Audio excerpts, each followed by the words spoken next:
Chapter 941. Qin Weibai's evaluation was completely sincere. The red bird, the blue turtle, and the purple ancient tree did not look very big, but in the limited space, the dense branches almost crowded every available corner. If the twisted trunk stood upright, it would be at least more than 20 meters. The thick trunk kept twisting on the left and right sides, looking like a giant dragon with a curved body. The ancient tree was so eye-catching, but the red bird and the blue turtle were still eye-catching. One big and two small, one plant and two animals, got along very well in the huge glass cover, each with its own light. Qin Weibai stared at the scene deeply. The red bird stood lazily on the treetop. It was very small, even slightly smaller than a sparrow, but its whole body was fiery red, even blood red. Two very thin but very long feathers stretched out from under its wings, extending more than a meter long, like two red lines supporting its small body. Qin Weibai narrowed her eyes, walked to the glass window, and knocked slightly. Chirp! Another fierce and loud bird chirp sounded. On the treetop, the red bird suddenly opened its wings. In an instant, there seemed to be two groups of flames burning on the purple ancient tree. Qin Weibai took a step back and looked at the scene. Her eyes were shining. The two feathers on the wings of the red bird were more than a meter long, which were its folded wings. Now as it flapped its wings, the two wings, which were more than a meter long, were fully opened. All of Qin Weibai's eyes were attracted by the two dazzling red wings. The wings flapped slowly. In this case, in the center of the two wings, the body of the red bird, which was smaller than a sparrow, was like an ordinary organ, as if the two wings were its main body. So beautiful, she whispered to herself, with sincere appreciation in her tone. Where's its information? Qin Weibai asked softly. Yu Donglai found a button at the bottom of the glass cover in silence and pressed it. The glass cover began to glow faintly, revealing line after line of text. Blue-crowned sparrow poison. Fire cloud bird deadly poison 6 experiments. Magma bird liquid poison 75 experiments. Poison bloodwings, poison fusion mutation 315 experiments. Cardinal sparrow extremely hot poison 1,372 experiments. Vermilion bird unknown. Qin Weibai's gaze shifted slightly to the right. Similarly, a piece of text appeared on the glass cover on the right. Deep-sea frigid turtle deadly poison. Dark lurker latent poison 46 experiments. Frost turtle poison assimilation 285 experiments. Black shell extremely cold poison 600 experiments. Black tortoise unknown immature. His gaze was focused on the center as the gentle and subtle words continued to shine. Ebony basic container. Poison fusion body mutated genetically modified. Poison mutation body, multiple mutations, number of experiments unknown. Poison immune body tree of life, unknown. Qin Weibai carefully read every word and did not speak for a long time. What he saw in front of him could be said to be one of the most core secrets of the Li family. The overall plan began more than 260 years ago, and was called the Tree of Life Project. The Li family and the Wang family of Beihai had been tied together for a very long time. Therefore, in terms of horizontal comparison, the Tree of Life project was equivalent to the Wang family of Beihai's Immortality Potion Improvement Plan. It was one of the most important plans of the Li family. From a biological point of view, this is indeed a miracle. Qin Weibai whispered. She had seen this plan in her notes, but it was the first time that she had really come into contact with these three creatures. Both Cardinal and Black Shell are the work of predecessors. Yu Donglai's tone was a little emotional. He did not deny Qin Weibai's statement. However, the existence of Hongkei and Xianjia was indeed a miracle in life. In the beginning, the Li family had gathered a large number of biological experts. The initial purpose was undoubtedly to enhance their strength. From the beginning, the Li family attached great importance to all kinds of poisons. The reason was that a very important heir of the third generation of the Li family had died from a strange poison in the Hung state. Therefore, this plan was called the Poison King Plan at the beginning. The original purpose of the Li family was to develop a poison that could kill any creature. After countless experiments in the early stage, the original team identified two creatures as the carriers of the Poison King Plan. The blue-crowned sparrow had ordinary poisons, but was extremely sensitive to poisons. The deep-sea cold turtle had highly toxic and strong vitality, and had a certain degree of resistance to all kinds of poisons. That was the first part of the plan. Then, over a long period of time, after countless experiments, it successfully evolved again and again. Yes, was evolution. In life, it was similar to a miracle of evolution. The original carrier was combined with various theoretical species to give birth to offspring. At the same time, a large number of poisons were used to improve the genes of hybrids. Then the theoretical different species were combined with the genetically improved hybrids to give birth to new offspring. Experiments, failures, and failures kept repeating the process. Different theories were overturned again and again. The blue-crowned sparrow kept dying, one after another, year after year. In the 10th year of the Poison King plan, the blue-crowned sparrow completed its perfect evolution for the first time, and became a highly toxic fire cloud bird. A brand new species evolved from the blue-crowned sparrow. 5 years later, the research of the deep-sea cold turtle made a major breakthrough. The deep-sea cold turtle evolved into a dark lurker. The Poison King plan took a crucial first step. More than 200 years of research, generations of teams made countless efforts, and finally, the blue-crowned sparrow and the deep-sea cold turtle evolved to a very high level. Cardinal. Black armor.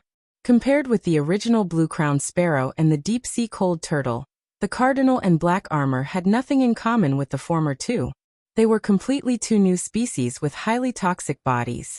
This was the extremely secretive poison of the leaf family's hottest poison, and the coldest poison. The hottest poison was as violent as fire, and its toxicity was extremely fierce. In theory, a drop of cardinal's blood could completely ignite all the vitality of an expert at the peak of the thunder-shocking realm in an instant, burning the opponent into nothingness in the fastest time, even leaving no ashes.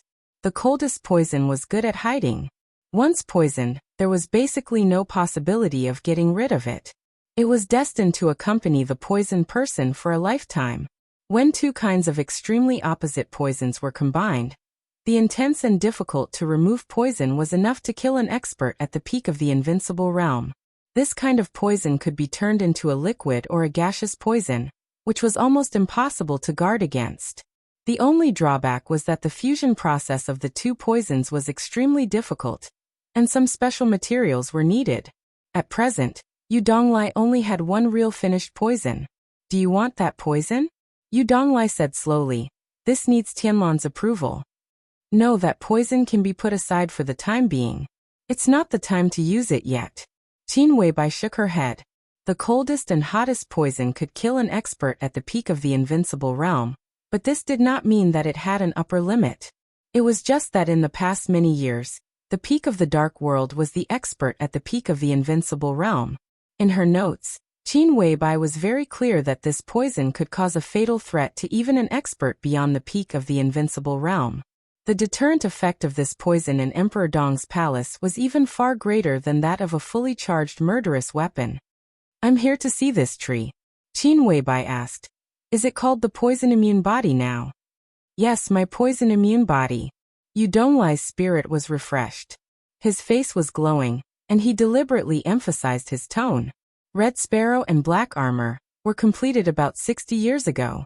It had been nearly 50 years since Yu Donglai joined the Li family, and it had been more than 40 years since he began to contact Red Sparrow and Black Armor. Red Sparrow and Black Armor had been evolving for many years, and they were no longer the original ones. Although the newly born Red Sparrow and Black Armor were stronger than before, they were still far from the next perfect evolution that was expected. Yu Donglai naturally contributed to this, but his greatest contribution was still on the tree in front of him. About 100 years ago, not long after the blue-crowned sparrow and the frigid turtle completed their third evolution, the team at that time accidentally discovered that the toxins of the magma bird and the frigid turtle could be fused in a certain substance, forming a state that was similar to solidification. In such a state, the combined toxins were almost a whole, and foreign toxins could not affect this whole at all. At that time, this further increased the difficulty of evolution. But at the same time, Someone also proposed an idea to study a substance that could fuse the two toxins and use this substance to fuse the two toxins and distribute them to the important personnel of the Li family. In this way, the people who took this solidified toxin would theoretically be immune to all poisons. If this development was successful, not only the combatants of the Li family, but also some researchers and explorers would be able to carry out their work more smoothly. From then on, the Poison King project was renamed to the Mother Tree Project. In the following few years, after countless experiments, a new team joined the Mother Tree Project and came up with a complete set of poison symbiosis theory. The theory of using poison to stimulate life force or even replace life force to greatly extend the life of living things was perfected bit by bit and put into experiments. This was the core of the Li family's Tree of Life plan. However, the implementation of this plan did not go smoothly. Until the eve of the Li family's destruction, after many genetic improvements and mutations, this plan still remained at the stage of poison mutant. Many years after the Li family's destruction, Yu Donglai, who was in charge of this plan at that time, had not given up trying. After combining a large amount of information left behind, he finally made the poison mutant evolve again and become a real poison immune body. This was the greatest masterpiece of Yu Donglai's life. Just like the name of the poison immune body, he was known as the Poison Doctor, and could even be said to be the #1 expert in using poison in the dark world. But his greatest masterpiece was to make a poison immune body that could be immune to any poison. Old man, can this thing really become the Tree of Life in your hands? Qin Weibai asked. It's possible, although the probability is very small, and it's not in my hands. Yu Donglai shook his head. I left a lot of information, and I will continue to study it when I have time. It can be regarded as leaving it for future generations.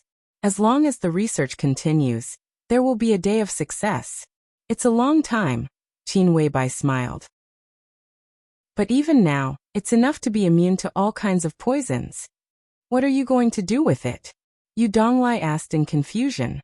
The poison used by Kunlun City to control Phoenix Pavilion is a very special kind of neurotoxin. It's difficult to find an antidote for such a toxin, so it can only produce inhibitors.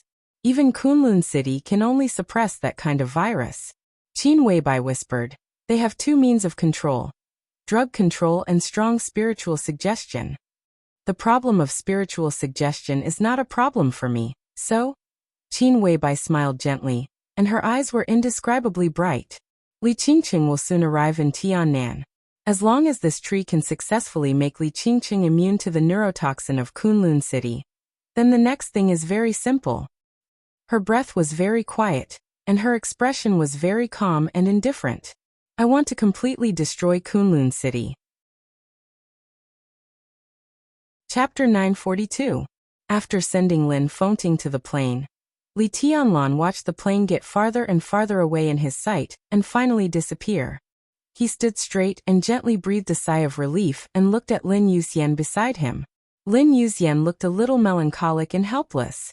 It might not be appropriate to say that Lin Fengting said goodbye to Li Tianlan, but as a son, Lin Yuxian came to see off his old father with sincerity.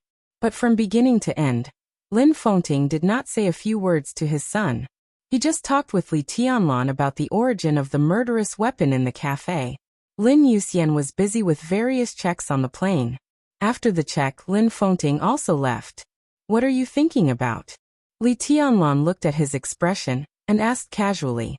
I wanted to tell him about Qingqing, but I didn't have the chance. Lin Yuxian shook his head. Li Tianlan's mouth twitched. Don't you think it's too early? Don't say that you are familiar with her. At most, you just met her, right? She may not even remember your name. Am I so insignificant? Lin Yuxian's tone was puzzled. Li Tianlan took out a cigarette and threw it to Lin Yuxian. Then he turned and walked to the black car parked in the airport. Anyway, it's too early.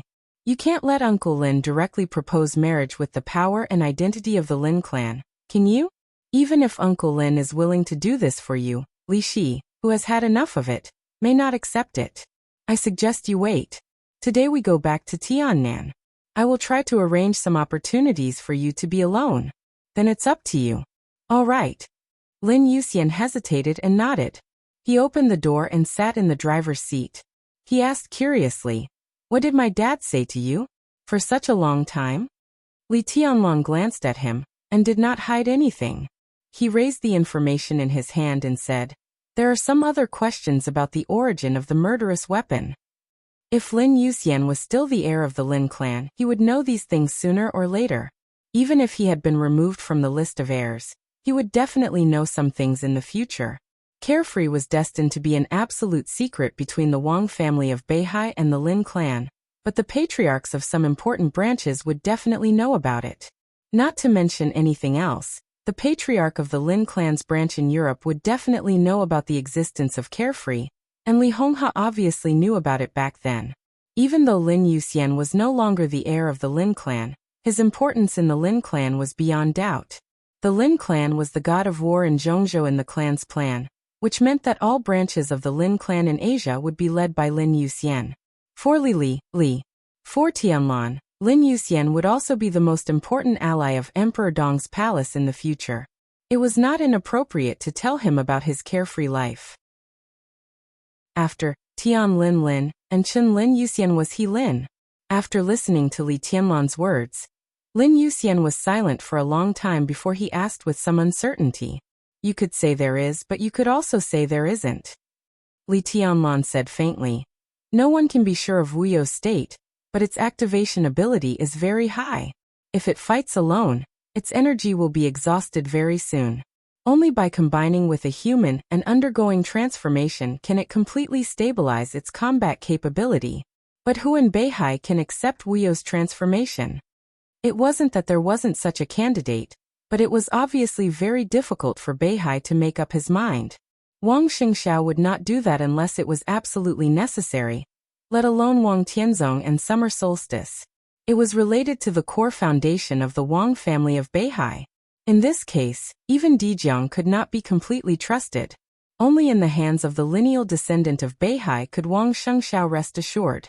After all, strictly speaking, Carefree were not very loyal to Beihai and the Lin clan. Rather than saying that they were guarding Beihai and the Lin clan, it was better to say that they could not leave the place where they lived.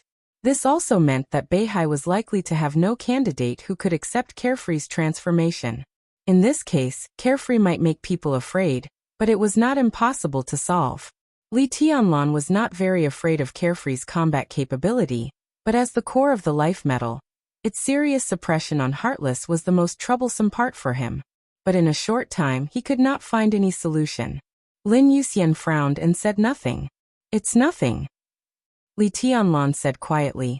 "After all, in the upcoming decisive battle, Beihai and I are not enemies.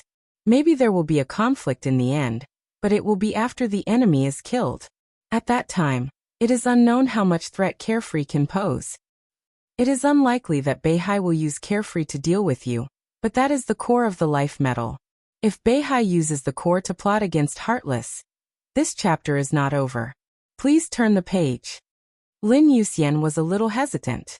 "It's okay."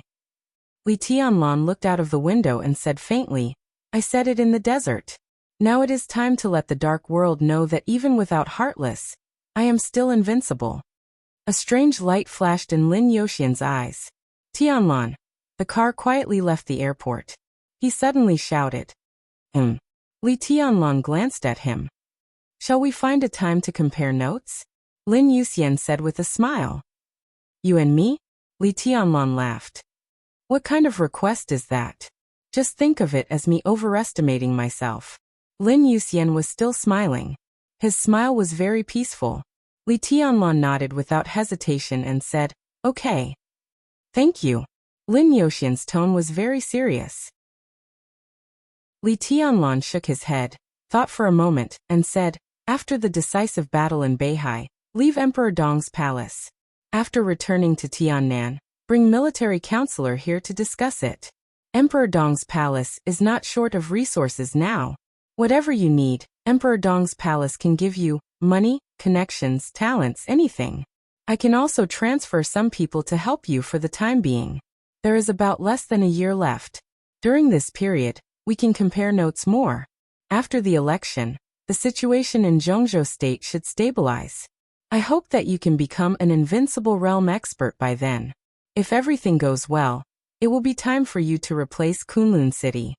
Lin Yuxian had never been a vassal of Emperor Dong's palace. Even though he was now the commander of the nightmare army of Emperor Dong's palace, Emperor Dong's palace had always positioned him as an ally, not a subordinate. By integrating into Emperor Dong's palace, he would integrate into Zhongzhou state, establish his own branch, rebuild academy platform, and replace Kunlun City. This was the direction that Lin Yuxian was heading for. However, he never thought that his pace would be this fast. Replace Kunlun City in about a year?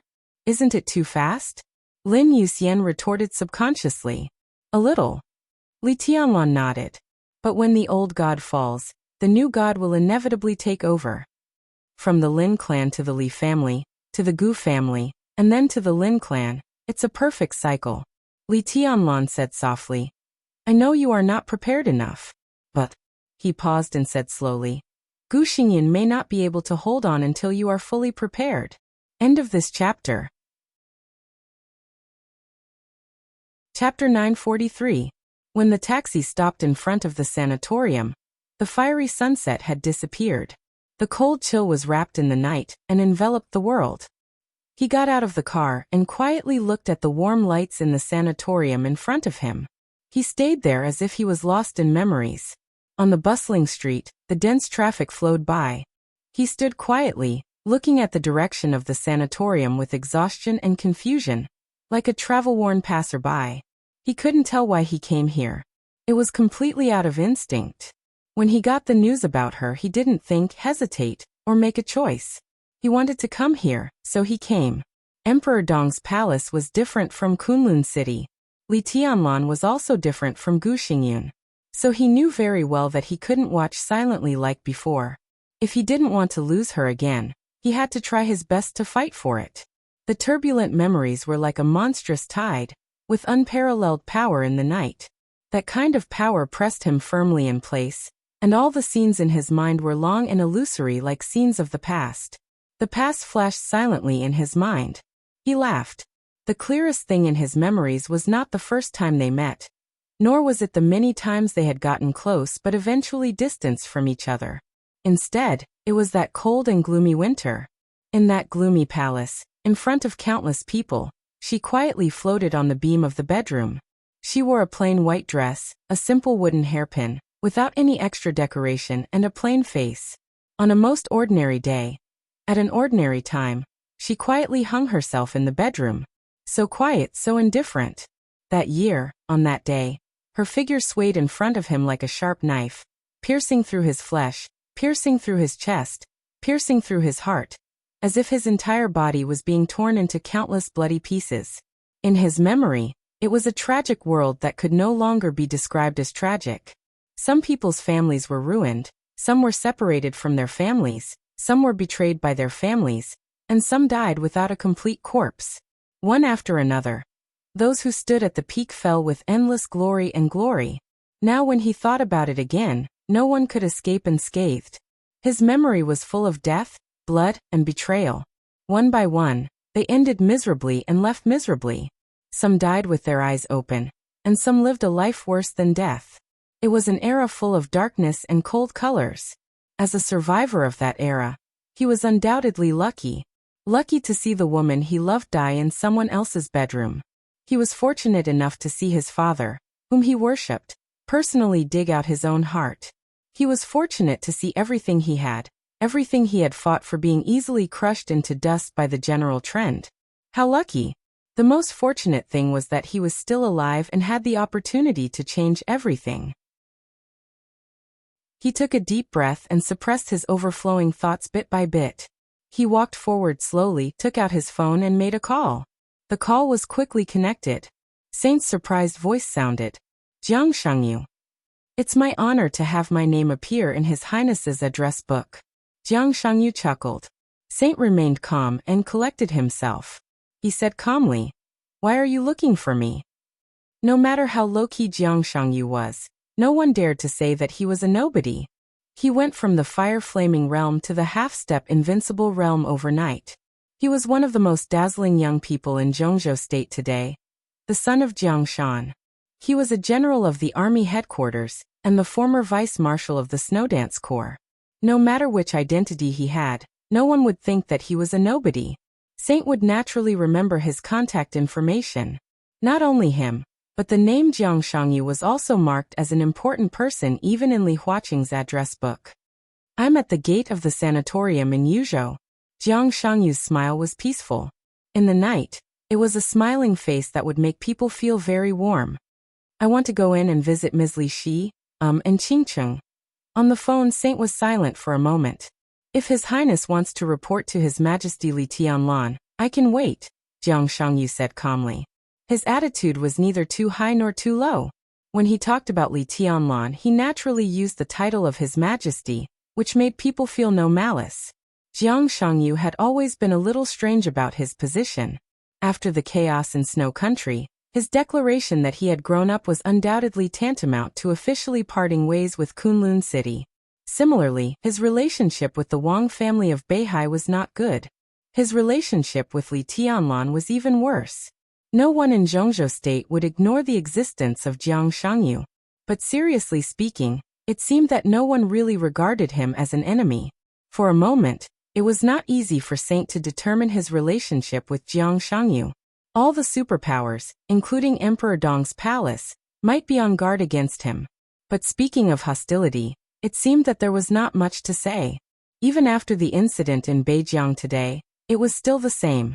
The sanatorium was not a forbidden place. If Jiang Shangyu wanted to come in and visit Li Shi, he would go through the normal procedure. He would greet Saint, and Saint would not find any reason to refuse. No need. Saint said slowly, I will greet the guards. You can register and come in directly. Thank you. Jiang Shangyu smiled and hung up the phone. The registration was very simple, and entering the sanatorium was even more unimpeded.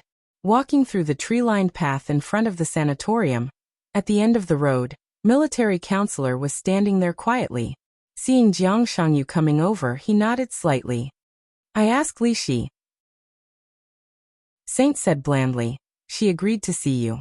Jiang Shangyu smiled and said, thank you. Saint turned around and led the way. After 2 steps, he suddenly asked, do you know about what happened in Beijiang? Yes. Jiang Shangyu nodded naturally. Huang Tong was too outrageous. He deserved to die.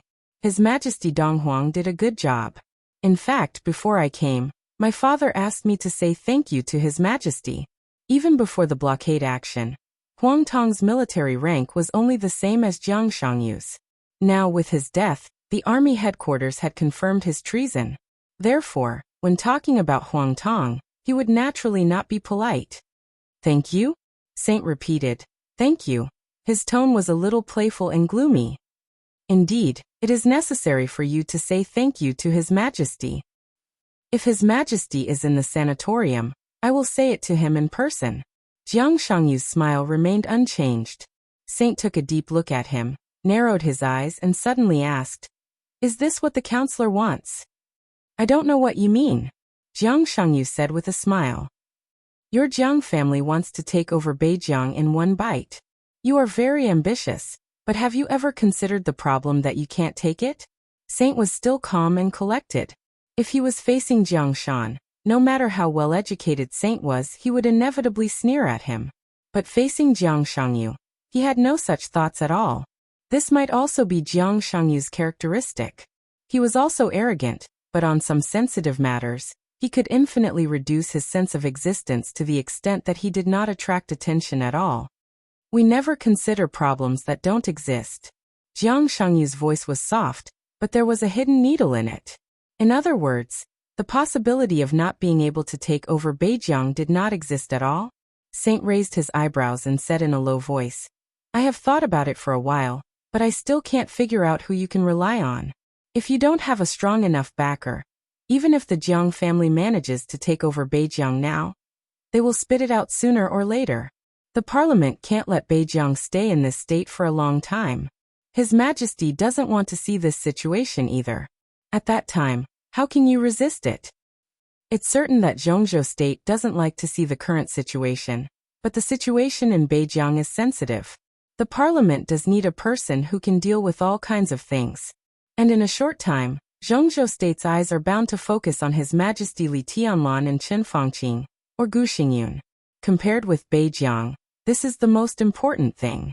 The parliament can't take care of us in a short time. This precious time is what we need to fight for. Only with time can we make arrangements. Jiang Shangyu's frankness was a little surprising. He smiled and suddenly said, "Your Highness, what do you think of the game between Emperor Dong's palace, the Wang family of Beihai, the Prince Group, and the Special Warfare Group?" Saint was stunned for a moment, and then he smiled weirdly. Game? Does the Special Warfare Group still have the qualification to participate in the game? Jiang Shangyu was silent for a long time, and then he laughed and said, "Indeed, after today's incident, Gu Xingyun's prestige has fallen to the bottom, and the Special Warfare Group is almost out of the game." There was no doubt that Gu Xingyun's failure had extremely serious consequences, but the more serious consequence was that he lost to Li Tianlan, who was at the height of his power when the Special Warfare Group was caught in the scandal of treason. The relationship between Kunlun City and the Burning Legion could not be explained clearly until now.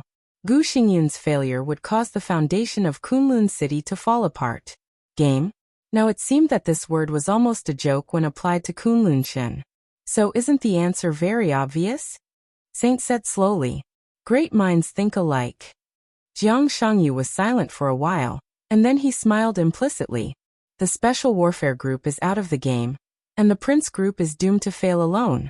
Emperor Dong's palace and the Wang family of Beihai, to be specific, the southeast, the wealthy families, the north, and the new groups besiege the Prince Group. The academics may stand aside, but it's impossible to be completely neutral. Under the siege of all parties, Chen Fangqing and the Prince Group absolutely can't bear it. The Prince Group falls apart, and its strength is greatly damaged. Emperor Dong's palace and the Wang family of Beihai have an unprecedented victory. This is probably the result of this game. So, Saint turned his head to look at Jiang Shangyu. The sword intent was flowing in his eyes, with a strong pressure, sharp and threatening. So, Jiang Shangyu spread his hands. Have you ever thought about what will happen to the Prince Group in the end? This is a group that has rooted in Zhongzhou State for hundreds of years, and its history is even earlier than that of the Southeast Group. It is deeply rooted. The Prince Group's strength may be greatly damaged, or even split, but such a group will not collapse after a setback. Your strength is very strong, but Your Highness, do you really think that the Prince Group will disappear completely after the game? Saint shook his head subconsciously. Even the most optimistic person could not say that the Prince Group would disappear completely. They were destined to suffer heavy losses, and even half of their strength could not be preserved. With the fall of Chen Fangqing, the Prince Group would inevitably suffer losses, but would it disappear completely? This was almost impossible to do, and Li Huaqing would not watch such a situation happen. So the best result was that Chen Fangqing's people would be completely destroyed, and a large number of people in the Prince Group would enter the new group and the academics. The remaining strength would be scattered in chaos, and then they would slowly integrate, elect a new leader, and stand firm again.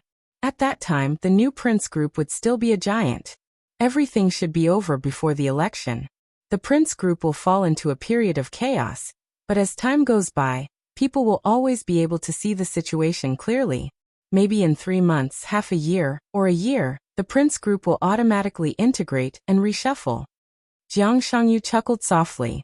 In the cold night, his gentle smiling face had a kind of flamboyance and wildness. I seem to remember that my father's position in the Prince Group is not low. Saint.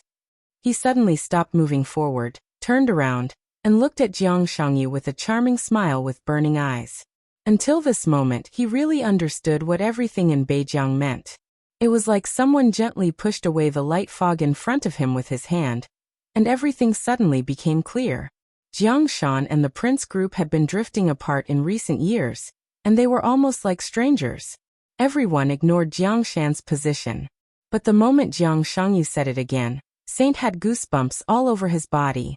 Jiang Shan belonged to the Prince Group. The Prince Group was destined to fail in the game. The power led by Chen Fangqing would be completely broken up, and other parts of the power would leave the prince group. The remaining strength would be reintegrated and a new leader would be elected. Who would be more suitable to be the new leader of the prince group than Jiang Shan, who completely controlled everything in Beijiang? Strength, money, connections, status, prestige. Jiang Shan had all the power. When the people in the prince group were in a panic, Jiang Shan directly controlled Beijiang completely. When the prince group woke up, there was no need to say more, and those people would approach Jiang Shan. At that time, the prince group? No, at that time, it would not be the prince group at all. Maybe it would be the Beijiang group? Or the Jiang group? It was an indescribable feeling. All the temperature in his body seemed to be drawn out in an instant, and the feeling of slight trembling spread all over his body. Saint stared at Jiang Shangyu deeply. This is your purpose? The situation is like this. Jiang Shangyu's expression was a little innocent. Saint snorted with a poker face. I suddenly thought of a word that Chen Fangqing often said recently, and even used several times on His Majesty. Thief of the country. Saint looked at Jiang Shangyu and said, Your Jiang family is the real thief of the country. How dare you? Your Highness, do you want to stop it?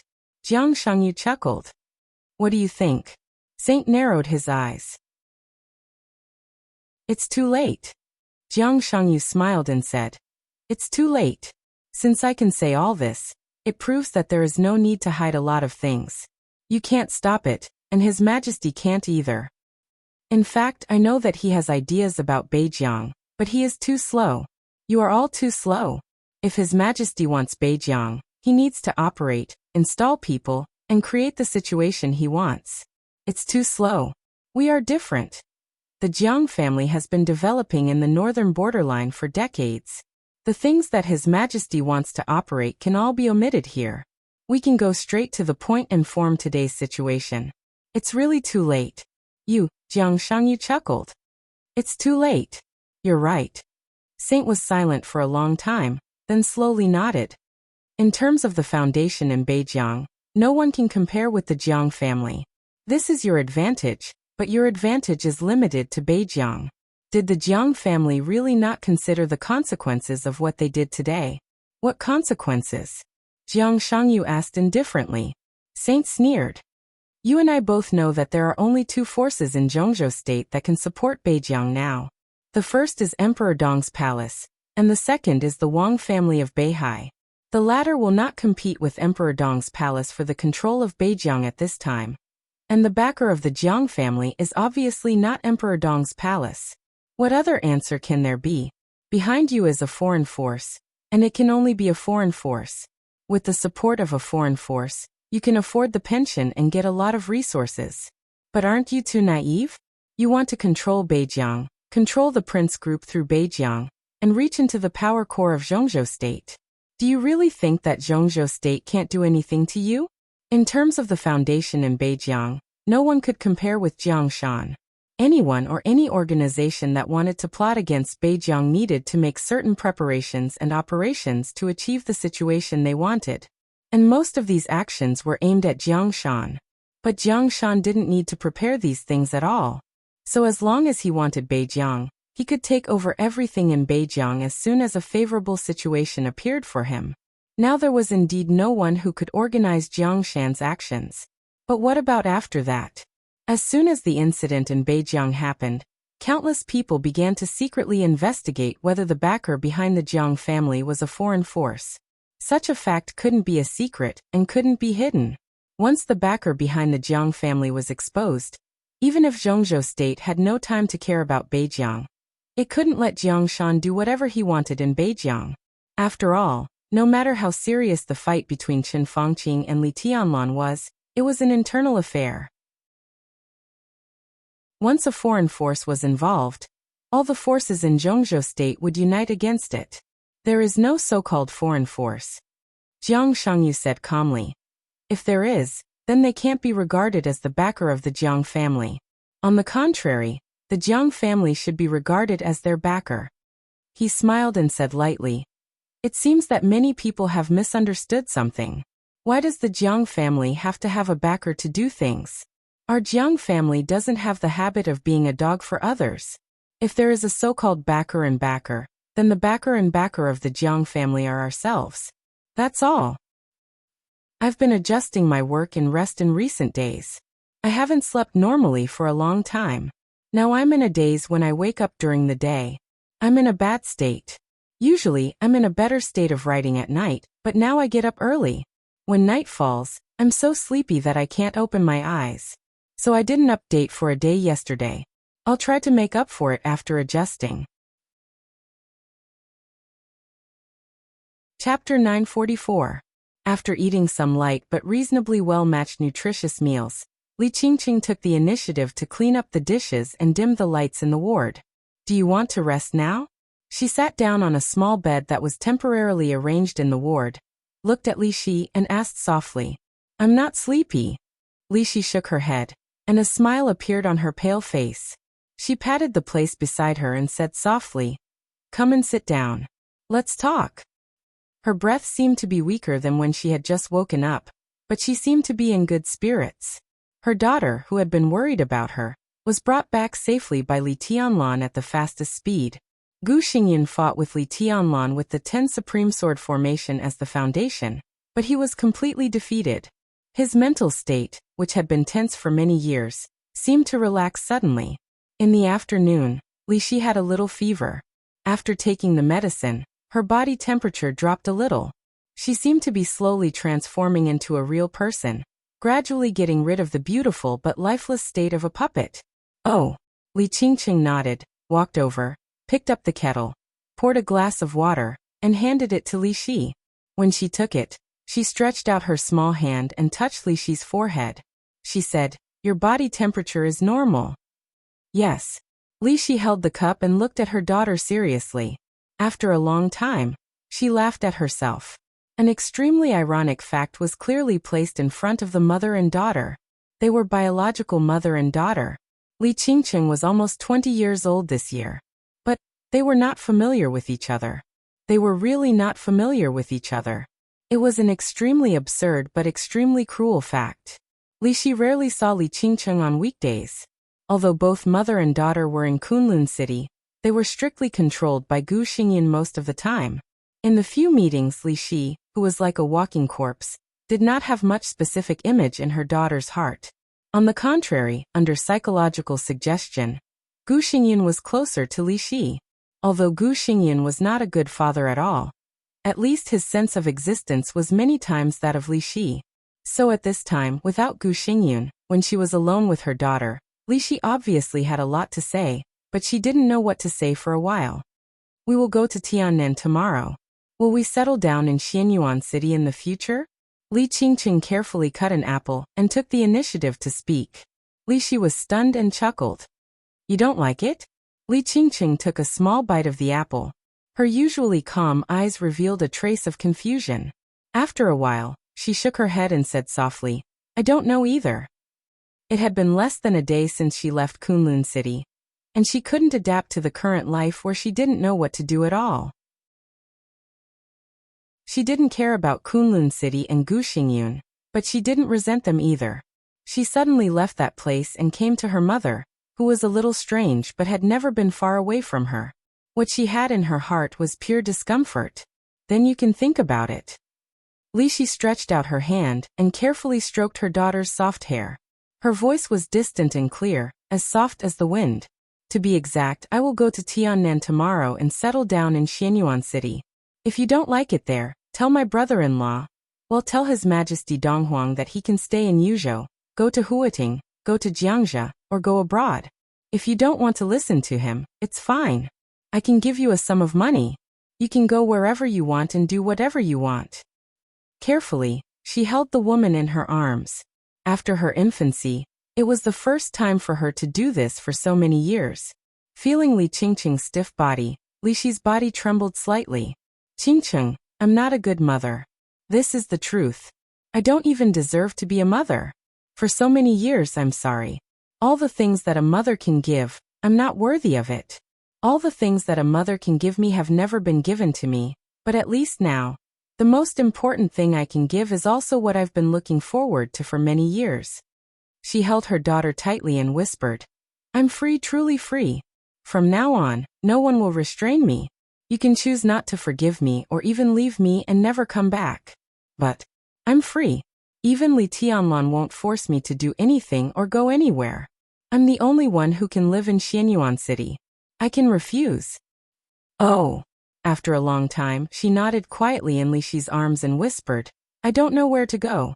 I'll go to Xianyuan City with you. Li Shi nodded hard. She was so excited that she couldn't speak for a while.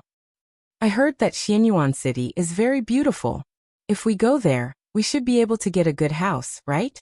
Li Qingqing straightened up from Li Shi's arms and smiled softly.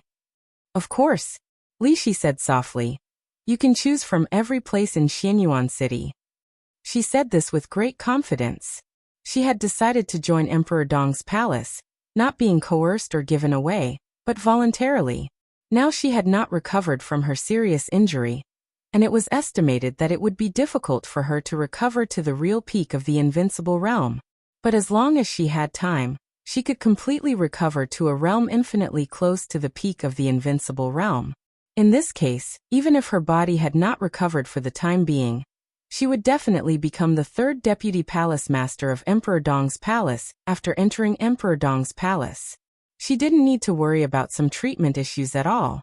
Li Qingqing, who was a little confused, nodded and glanced at everything in the room absent-mindedly. She suddenly raised the apple in her hand. It's very sweet. Do you want it? Li Shi looked at her and shook her head slightly. Then let's have a rest, Li Qingqing said. No hurry, Li Shi whispered. I just received a call from Saint. A special guest is coming. A special guest? Li Qingqing blinked her eyes. Is he here to visit? He did say that he was here to visit me, Li Shi said thoughtfully. But the main purpose should be for you. Li Qingqing frowned slightly. Who is it? There was a knock on the door before Li Shi answered, slow and clear. Li Shi raised her eyebrows slightly, sat up straight, and said loudly, Please come in. The door was slowly pushed open. Jiang Shangyu walked in with a calm face. Li Qingqing's rosy mouth opened slightly, and she was a little surprised. She naturally knew Jiang Shangyu. Before he completely fell out with Kunlun City, Li Qingqing had contact with Jiang Shangyu several times, and even played in Beijiang for a period of time. Gu Xingyun mentioned Jiang Shangyu to her several times. In his words, he almost said that Jiang Shangyu would be her husband in the future. There was no willingness or unwillingness, no liking or disliking. Under the subtle psychological suggestion, Li Qingqing just didn't object, that was all. But now what did he come here for? For herself? Li Qingqing suddenly felt a little strange in her heart. Jiang Shangyu smiled and nodded to Li Qingqing, then bowed deeply to Li Shi and said with a smile, Long time no see, Aunt Li Shi. Long time no see. Li Shi nodded and didn't express anything about the aunt and the sincere bow.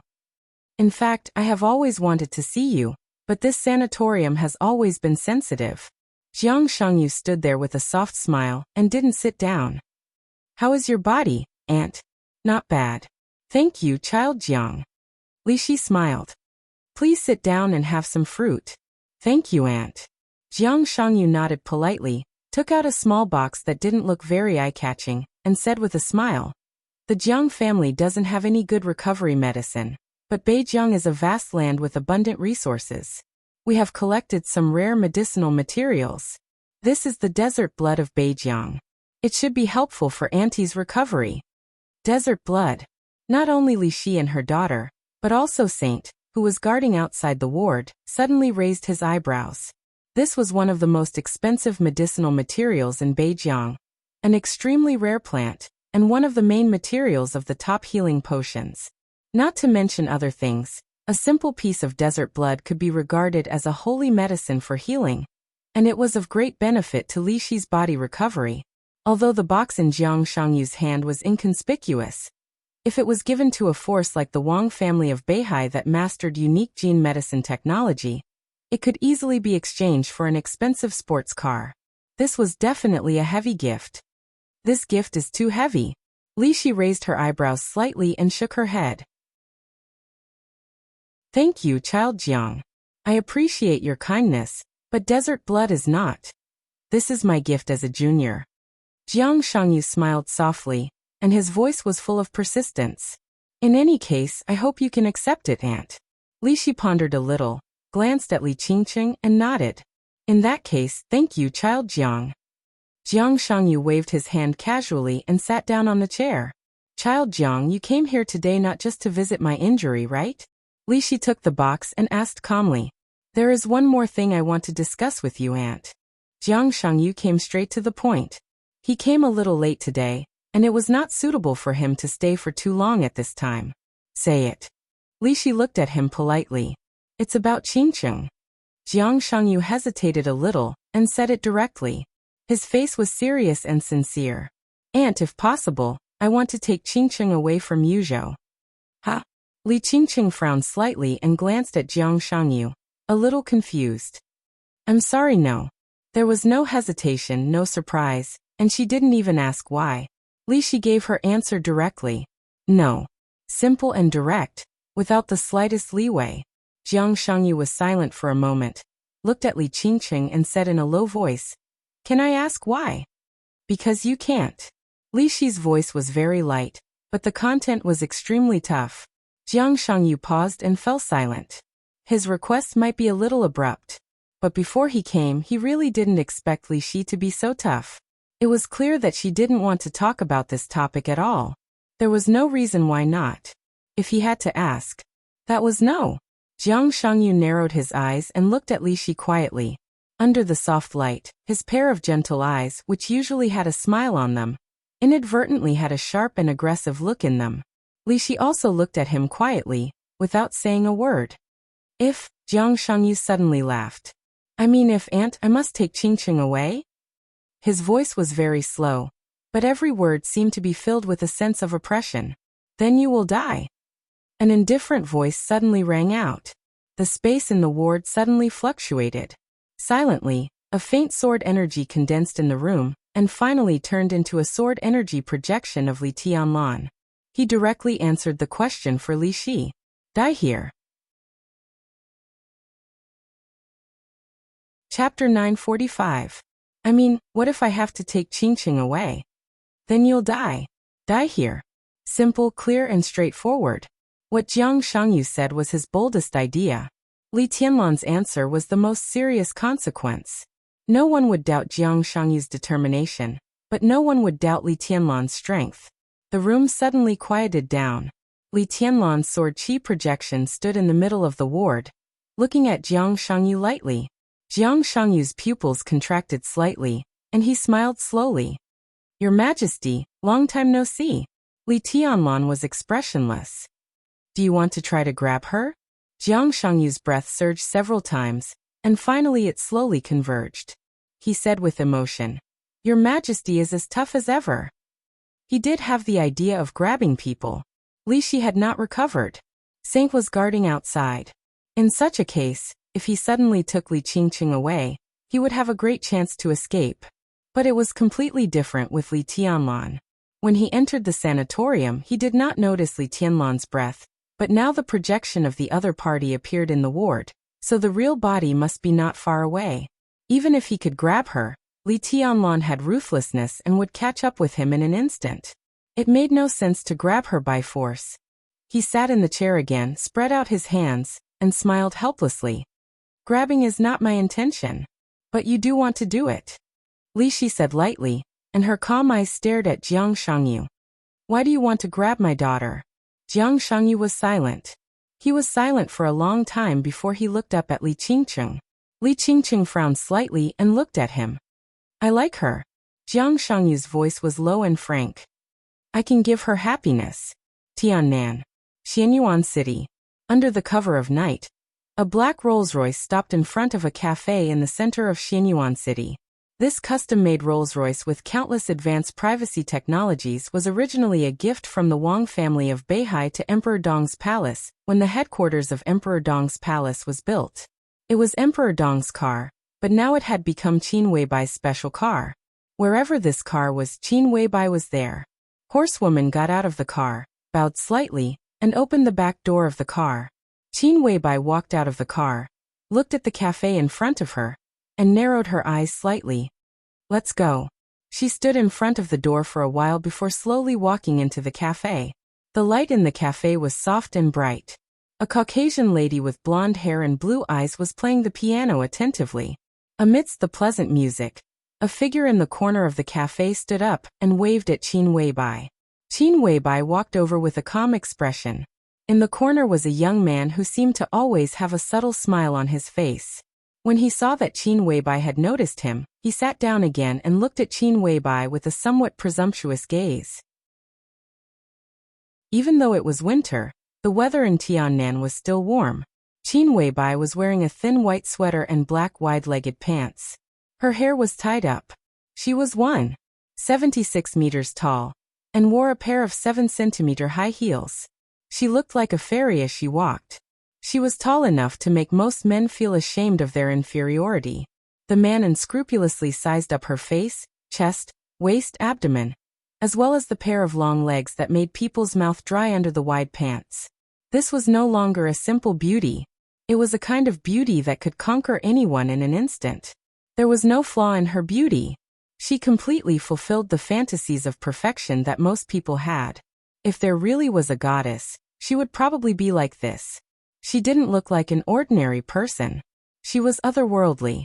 His eyes narrowed slightly, and the smile in his eyes became more and more intense. Horsewoman, who was following Qin Weibai, tensed up.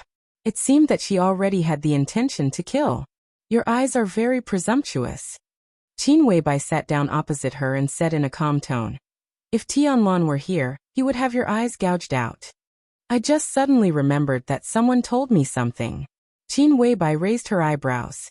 He said that a woman like you shouldn't be conquered by any man by nature. You should conquer all men and conquer the world. You should be a goddess high above, an inviolable queen. As long as he thought of how docile you would be every night, he felt like his heart was being twisted by a knife. He was in so much pain that he wanted to die. He turned a blind eye to the furious horsewoman. He laughed presumptuously and said presumptuously. His tone was full of emotions. Qin Weibai looked at him quietly. Her tone was somewhat puzzled and confused. After a long time she slowly asked, Jiang Shangyu, are you tired of living? Don't do it. Jiang Shangyu smiled and said, Otherwise I can guarantee that I won't regret it. I won't go with you. Li Qingcheng finally spoke and said the first sentence after Jiang Shangyu entered the ward. I'm sorry, but now I don't want to go anywhere. Jiang Shangyu looked at her calmly and shook his head gently. I don't know what will happen if you leave me, but I can be sure that only by my side is the best for you. He thought of the lonely figure hanging in his bedroom in winter again and said in a low voice, I can give you happiness. What I don't want is not happiness. Li Qingcheng looked at Jiang Shangyu and said seriously.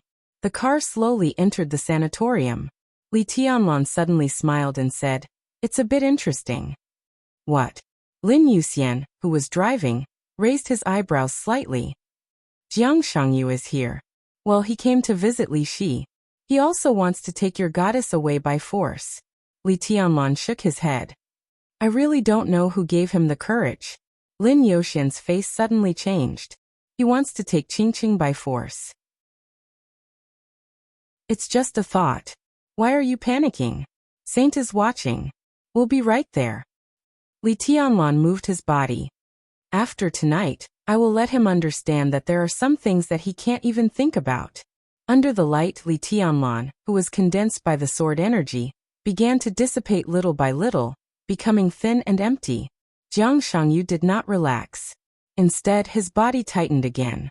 Li Tianlan cancelled the sword energy projection, which meant that he could appear in the ward at any time. Looking at Li Qingcheng, who obviously showed her refusal, Jiang Shangyu took a deep breath, slowly stood up, and took a step in the direction of Li Qingcheng. Li Qingcheng tilted her head, looked at Jiang Shangyu, and asked softly, Do you want to force me? Jiang Shangyu stopped where he was. He looked deeply at the face in front of him, which he had remembered for too long, and whispered, I want to talk to you alone. Of course the dead won't regret it. Qin Weibai took the menu and ordered a glass of lemonade. Her tone was indifferent. Dead. I didn't say that. I have no idea about you.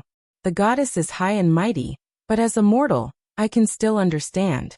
I know what kind of person is suitable for me, and I know what kind of person I like. I was just passing that sentence. Even if I'm guilty, it's not enough for the crime of blasphemy, right? Jiang Shangyu said softly. Qin Weibai did not speak. Her fingers were pointing at the menu. Suddenly, she froze in place and did not look up for a long time. Did it remind you of anything strange? Jiang Shangyu smiled playfully. Do you know the crime of blasphemy? Qin Weibai lowered her head, and her voice was cold. What do you think? Jiang Shangyu laughed. There was a kind of arrogance on his face that had almost never been shown. Blasphemy. In this era, this word could barely be applied to the Holy Land of Italos. But in another era, when no one was sure whether it was the past or the future, the word blasphemy had almost become a special word in Emperor Dong's palace.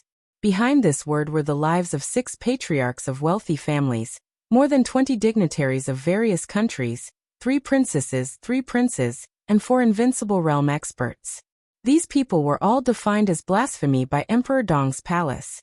The most fundamental reason was that they had offended the Empress of Emperor Dong's palace with words or some of their eyes.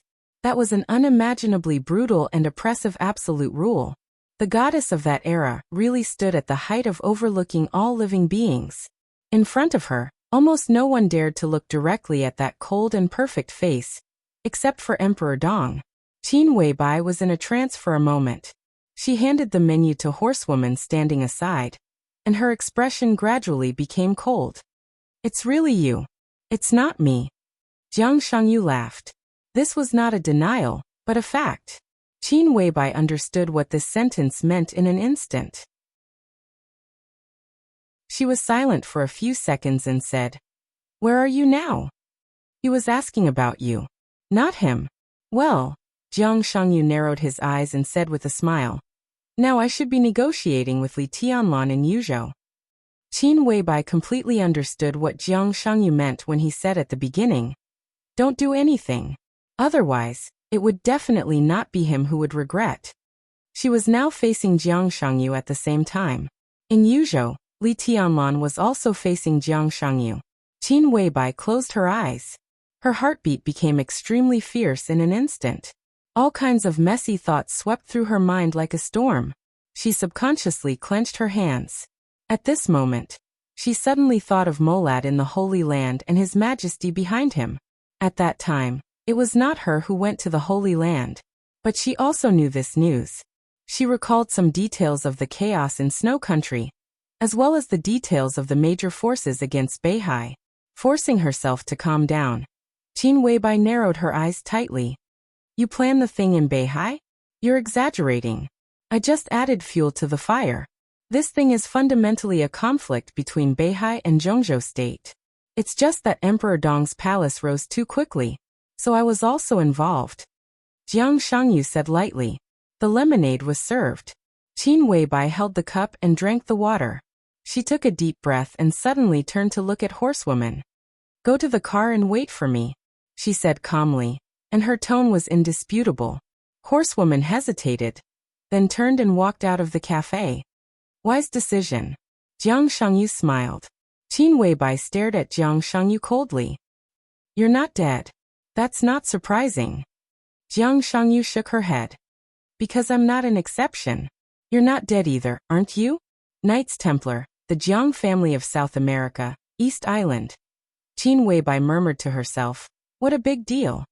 Compared with you, this is nothing. Samsara Palace is amazing. That's what a force should be like. What about me? Now Knights Templar is basically loyal to me, but the Jiang family of South America and East Island are at most cooperating with me. At most, I can occupy some dominance. I'm not as lucky as you. When you went to the Wang family of Beihai and the 24 moves of sword fought against the 6 paths of reincarnation, I hid in the dark. But no one thought that you would be so crazy that you chose to die together with Wang Xingxiao. I had a reason to take action, but I was too late. You smeared the blood of Vermilion Bird and Xuanwu on Xianyuan Feng. And the final outbreak of ruthlessness involved me. When you came back, you could meet Wu Wei, and he could use years of fate to heal your injury. But what about me? 2 deadly poisons and terrifying injuries were in my body. I was lucky to be alive. When your injuries stabilized, I was still on my last breath. When you began to try to recover your cultivation, I was still at death's door. When your cultivation began to stabilize, I found you. We shared the burden of your injuries and barely survived. Jiang Shangyu laughed and said somewhat mockingly. And then, when you left Zhongzhou State and began to build Samsara Palace, I probably just entered the Qi-controlling realm. When the master of Samsara Palace was famous, I hadn't even entered the fire-flaming realm. I can't compare with you. I have everything I have today, because I carefully accumulated it little by little. You are different. You have everything you have today, because you took it by the way. Qin Weibai listened quietly and looked at Jiang Shangyu indifferently. So, now you're not going to hide it anymore? It's not necessary. Jiang Shangyu chuckled softly. The time is ripe. Your sword over Mormons decided a lot of things. Next, it should be my time. Why did you accept Wang Shengxiao's invitation back then? To avenge your father? But he had already died at that time, and the Wang family of Beihai was also responsible for your father's death. If that was not an invitation. Jiang Shangyu lowered his head and clenched the coffee cup in his hand. He was silent for a long time before he suddenly asked, Do you have someone you like? The kind of person who would disregard everything for her. From the first time he saw her, he felt that she was destined to be with him. The cold wind at night blew across the rooftop. Li Qingqing slightly wrapped her coat around herself and said, What do you want to say to me? A lot of things. Jiang Shangyu seemed to want to carve this figure deeply in his eyes. But I suddenly don't know what to say. Li Qingqing was silent. She lowered her head and slowly tied her long hair into a simple ponytail. Jiang Shangyu walked to the edge of the rooftop, lit a cigarette, took a deep breath, and laughed. You know, from the first time I saw you, I was sure of one thing. Whether you are a princess, a chess piece, or anything else, I must make you my wife. It's been many years. The smoke rose from the corner of his mouth into the night sky. He muttered to himself, It has never changed. Many years? Li Qingqing hesitated. In her memory, they had only known each other for 2 or 3 years. You know what? I've always known your situation in Kunlun City. I know the contradiction between Gu Xingyin and Li Shi. I know the reason why you were caught in the middle and became a victim. Hey, what I want to do most in my life is not to fight for hegemony or power. My request has always been very simple. I want my family to live a better life, so that my father won't work so hard. I want the person I like to live a happier life and not be so helpless. I want to live like a human being and not be so incompetent. This is all my dream. What's the point of living a life and ruling the world? It's good to be happy, carefree, and free. He looked up at the deep winter night sky of Yuzhou City and murmured, But some people's starting points are predestined. In this circle, if we want to protect our family, protect our lover, and live like a human being, we have to fight for something and kill some people. A few years ago, at the beginning, I was really powerless. Not to mention living like a human being, Even being alive was a very hard thing. I survived the most desperate period. In the past few years, the Jiang family has developed well. If there is no accident, I will soon go to Kunlun City and bring you out. Whatever you want, as long as I have it, I can give it to you. If I don't have it, I will try my best to give it to you.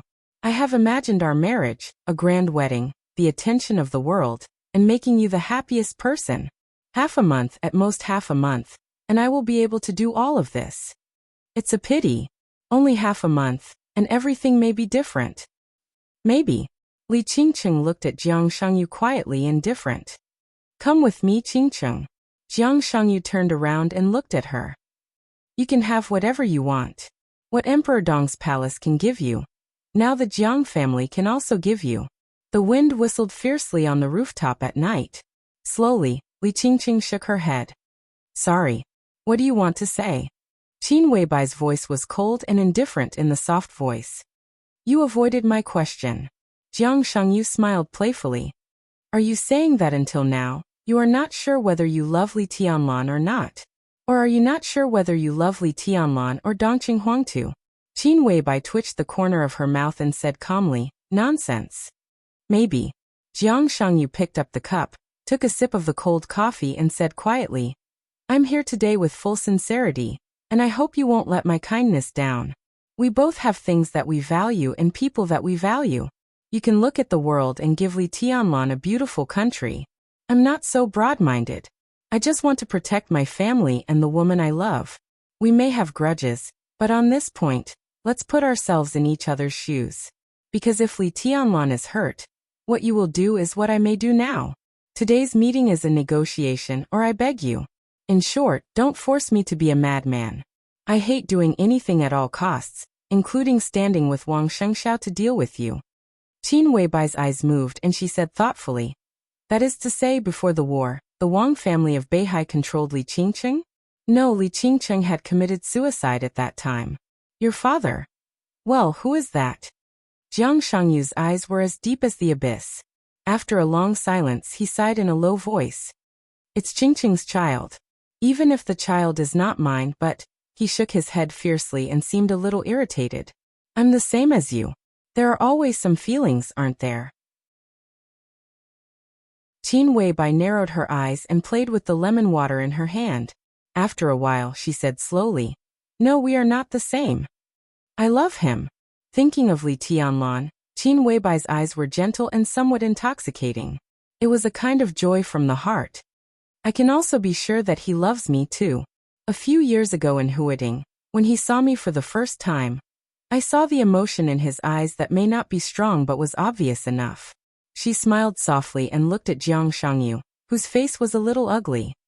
"I can do anything for him, and I also believe that he can do anything for me.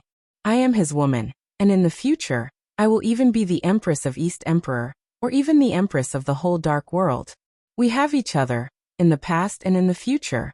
So we are not the same." She took a step back gently. Li Qingqing's expression was as indifferent as a beautiful landscape painting. Full of sincerity and frank love came to her face, so heavy that she even found it difficult to resist. She slowly shook her head. "Perhaps Mother is right. What I want and need the most right now is freedom. Master Jiang, I can't go with you. I'm sorry. I can give you freedom." Jiang Shangyu suddenly took a step forward. "No one will restrain you, neither will I. On the contrary, if you leave with me, you will be freer than you are in Emperor Dong's palace. Much freer. Why don't you understand? You are destined to be my woman. Come with me, and you can do whatever you want by my side. I've heard people say that the so-called freedom is not that we can do whatever we want. It is that we can do whatever we don't want to do." Some thin clothes fluttered in the night wind. Li Qingqing smiled faintly. She was quiet and tranquil, like a lotus. "I don't want to go with you. It is my freedom. You want to take me by force. No matter what you will give me in the future. In fact, I am not free." Jiang Shangyu was stunned. "Thank you, Master Jiang," Li Qingqing said softly. "Thank you for your love, but for me, I don't think it is a good thing to accept a relationship. As for marriage, now that I have freedom, I won't think about marriage. Maybe I won't think about it in my life. I'm very grateful for your love, but," she smiled and said the cruelest words in the most direct manner, "I don't love you." "She doesn't love you." Qin Weibai looked at Jiang Shangyu, who was a little gloomy. "Li Qingqing doesn't belong to you in the past or the future. You have never owned her. Maybe you can give up everything for her. You want to change her fate, but in fact, you didn't do what you could. On the contrary, Tianlan has changed her fate. She is free. You have the right to pursue her, but you are not qualified to control her life under the excuse of loving her. You are not even qualified to sit here and talk about this topic. Do you think this argument can persuade me?" Jiang Shangyu's expression changed little by little and finally became expressionless. His voice was a little cold. "I'm not paranoid, but it doesn't mean that I don't insist. I was born as a human being, and I have always wanted to live like a human being. Everyone has something that they must insist on, and can't give up. I don't want to persuade anyone. This is just a fact." Qin Weibai's voice was light. "A fact? If the fact is that Li Tianlan met Dongqing Rushi first, fulfilled the engagement and returned to the Dongqing clan, and then met you, but didn't talk to you, would you be willing to give up?" Jiang Shangyu asked with a sneer. I'm different from you. I helped Tianlan. The final battle of Heaven Capital, the chaos of Snow Country, and now the merger of Samsara Palace into Emperor Dong's palace were all just help. I never tried to control Tianlan's life and path. If what you said really happened, then I wouldn't give up. I would pursue him and even seduce him. As long as I stayed with him, I would do anything, but I would never control him. And your assumption is just an assumption. In fact, after he left the Li family, the first person he met was me. We may be the same, because we both have advantages that others can't compare with, advantages that can change everything. I didn't change anything and still became Tianlan's woman. And you didn't change anything. You could have made Li Qingqing fall in love with you and never leave you. When you could have done that, you didn't do anything. This can only be said to be your stupidity. Don't you think it's too late to make up for it after Tianlan made his move? I'm not here to talk about this today. Jiang Shangyu was silent for a long time before he said in a low voice, if I have to say, I can only say that my situation was not very good in the past few years. You can call the wind and summon the rain, but for me, until more than 2 years ago, it was very difficult to simply live. I wasn't sure what kind of future I could give Qingqing, so I naturally wouldn't provoke her. But it doesn't matter. I'm here today for only one request. Why do you think I'll agree? Qin Weibai looked at Jiang Shangyu expressionlessly. Because of you, Jiang Shangyu said blandly. It may not be appropriate to talk about the other you, but you and I both know that you have fallen in Mormons. You, who Li Tianlan cares about most, have fallen in Mormons. Me, you and you are essentially the same, but this is our feeling. At least, in Li Tianlan's eyes, you are just a fake. If you promise me, then the one in front of you today is not Jiang Shangyu. You can stay with Li Tianlan and spend the rest of your life with him. If you refuse me, then the one sitting here today is me. Two of me appear in Yuzhou and Tiannan at the same time. What will Li Tianlan think? I can help you keep a secret, and I can naturally see through your disguise. No matter how similar a fake is, it can't be completely real. Qin Weibai slowly stood up. Jiang Shangyu looked at him and narrowed his eyes.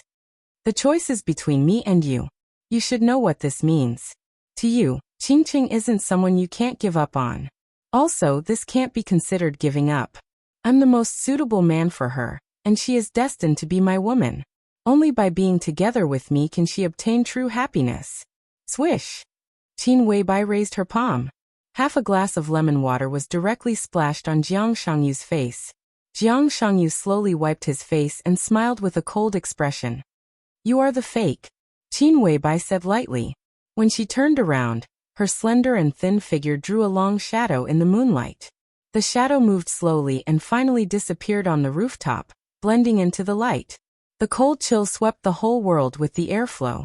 Jiang Shangyu stood there and watched Li Qingqing's figure disappear completely. He closed his eyes with some pain. Obviously, your courtship failed. In the indifferent voice, Li Tianlan's real body appeared in front of him. Jiang Shangyu opened his eyes and smiled. It's just temporary. Still not giving up? Li Tianlan raised his eyebrows. She is destined to be my woman. As time goes by, she will find that only I am the most suitable for her. Jiang Shangyu took a deep breath and looked at Li Tianlan with complicated eyes. The Jiang family plotted against Beijiang and ruined Li Tianlan's plan. But Li Tianlan took Li Qingqing away and ruined his life. He laughed self-deprecatingly, looked at Li Tianlan and said seriously, if you are willing to help me, then I will owe you a favor. At the right time, it is not impossible for the Jiang family to return Beijiang to you. We have many choices in our lives. Different choices represent different directions. Our greatest freedom is the right to make choices. Jiang Shangyu looked at Li Tianlan seriously and held out his hand to him. The lemon water slid down his face and dripped on his clothes. Jiang Shangyu lowered his head and wiped it casually. He said calmly, Qingqing has the life toxin of Kunlun City in her body. There are also strong spiritual hints. You Donglai can solve the first one. You can solve the second one. Solve the problem and help me get Qingqing.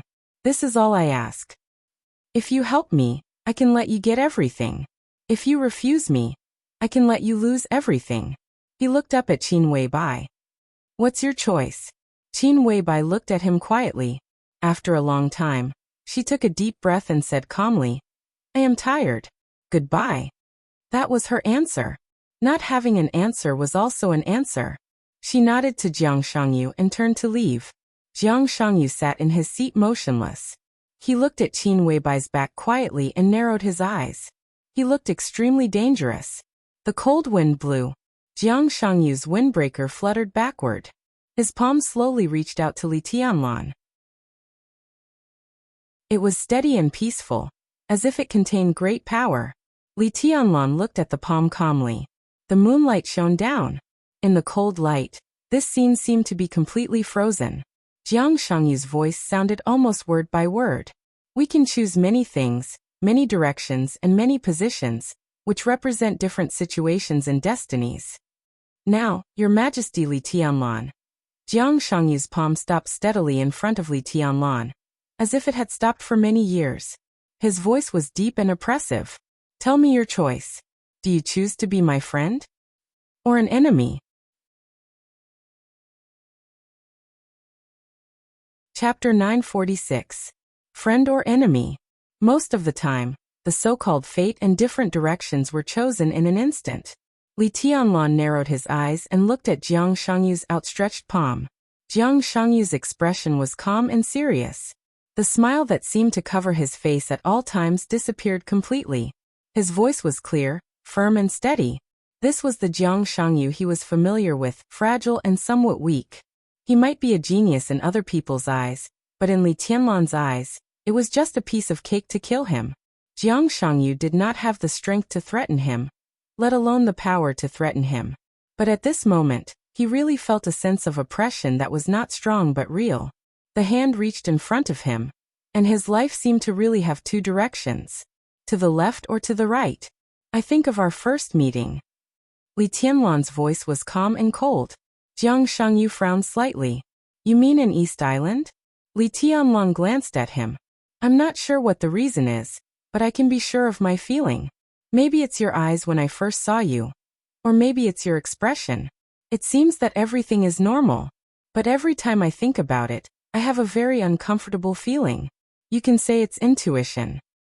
From that moment on, I was sure that we would not be friends. His voice was clear, and his eyes were clear and rational. Jiang Shangyu looked at him for a long time. So, he said slowly, Your Majesty, are you rejecting my kindness? Your kindness means nothing to me. We are not friends. As for whether we are enemies or not, I don't care. If I have to make it clear, you are not qualified to be my friend or my enemy. Li Qingqing is not my private property. I brought her out of Kunlun City, and I didn't want to control her. She is free, and I will respect her will. You must also respect it. There is no possibility of a deal in this matter. Jiang Shangyu narrowed his eyes. His expression became indifferent little by little. The palm slowly retracted. The corner of his mouth moved, and he was about to speak. Think about the consequences before you speak, Li Tianlan said blandly. I didn't kill you today because I saw your sincerity and respect Li Qingqing. If you don't know what's good for you, you don't have to go back today. Jiang Shangyu's expression froze slightly. He laughed. I see. In that case, Your Majesty. He bowed slightly with a meaningful look in his eyes. Goodbye. Li Tianlan did not respond. Jiang Shangyu jumped directly from the rooftop. His figure landed on the ground and strode out of the sanatorium. He did not look back from the beginning to the end. Li Tianlan looked at his back quietly. He could feel Jiang Shangyu's determination. That was not giving up. Instead, it was a determination to do whatever it took. Lin Yuxian appeared silently beside Li Tianlan. His eyes were a little complicated. What will he do? I don't know. Li Tianlan shook his head expressionlessly. But I have an intuition that it might be a wrong decision not to kill him tonight. Then why not kill him? Lin Yuxian had some doubts. Jiang Shangyu's status in Zhongzhou State was not low now. But if Li Tianlan insisted on killing him, no one could stop him. There might be trouble afterward, but Emperor Dong's palace could handle it. In that case, why not do it? Because of Li Qingqing. Li Tianlan smiled and said, "The life of Li Shi and Gu Xingyun is not harmonious. Li Qingcheng grew up with them. You know what she thinks about marriage and feelings without thinking. She even made it clear just now that she would not consider the idea of marriage in this life. She left you such a rival in love, and let you compete with each other. Maybe it can help you. Otherwise, if you only rely on yourself to pester Li Qingcheng, it is basically impossible." "Damn, you don't believe in my charm?" Lin Yuxian stared, and was a little speechless. "This is my brother-in-law's understanding of my brother-in-law." Li Tianlan laughed. Lin Yuxian chuckled without emotion and suddenly said, "That's not the whole reason, is it?" "Yes." Li Tianlan nodded. "One more thing. If I kill him tonight, I feel that there will be trouble too. It's better to keep him alive and see who is behind him first." Walking out of the sanatorium, Jiang Shangyu, who did not feel embarrassed at all without a special car to pick him up, waited for a long time before he got a taxi. The taxi went straight to the airport. In the back of the car, Jiang Shangyu took out his mobile phone and dialed a number. The phone was quickly connected, but there was no sound. "How is it?" Jiang Shangyu coughed and asked. "The negotiations have fallen apart." On the other end of the phone, the calm voice sounded emotionless. "I was splashed with a glass of lemonade. Doesn't she care that she's a fake?" Jiang Shangyu sneered. She said, "I am exhausted." Jiang Shangyu fell silent, and tried to think about the meaning of this sentence. After a while he slowly said, "I can imagine, but I can't understand. What about you?" On the other end of the phone, His Majesty, who was far away in Xianyuan City, asked. "The negotiations have fallen apart," Jiang Shangyu said calmly. "TSK," His Majesty sighed. "You're really useless." "Hee." Jiang Shangyu said expressionlessly, "Keep scolding. Don't stop. Be ruthless." His Majesty was speechless. He was also Jiang Shangyu. Their experiences might be different, but in essence, they were the same person, and their thinking was completely the same. If they swore, they would be scolding themselves, and even the words they said were the same. "Let's snatch him." After a moment of silence, the two of them spoke in unison. "Let's take him back first." They spoke in unison as well. After a short silence, Jiang Shangyu agreed and looked at the scenery outside the rough car. "We'll talk about it when I get to Xianyuan City." On the rooftop, Li Tianlan accompanied Lin Yuxian to smoke a cigarette. He glanced at him and said with a smile, "Hey, are you still depressed? Don't think so much. There will always be opportunities in the future. If I were you, I would go to get close to Li Qingqing now. What are you thinking about here?" Lin Yuxian snorted. "If you were me, would you really go?" "No." Li Tianlan thought for a moment. "It's not easy to be a bootlicker. You can also catch up with my sister like this. God is blind." Lin Yuxian looked disdainful. "How many times have I said that it's your sister who chased me?" Li Tianlan sighed. "We're not the same, not the same." The phone suddenly rang. Li Tianlan took out his mobile phone and glanced at the number. His eyes softened slightly, and he directly pressed the answer button. He said with a smile, "What are you doing?" "Looking at the night view." Qin Weibai on the other end of the phone smiled softly and said softly, "The night view of Xianyuan City is very beautiful." Li Tianlan nodded. "I'll go back tomorrow. I'll accompany you then." Qin Weibai was silent for a moment and said softly, "I'm afraid not. Tianlan, I have to go back to the headquarters of the Lin clan, and come back in a few days." "The problem in South America?" Li Tianlan frowned slightly. Qin Weibai hesitated for a moment and nodded. "Yes, but it won't be long.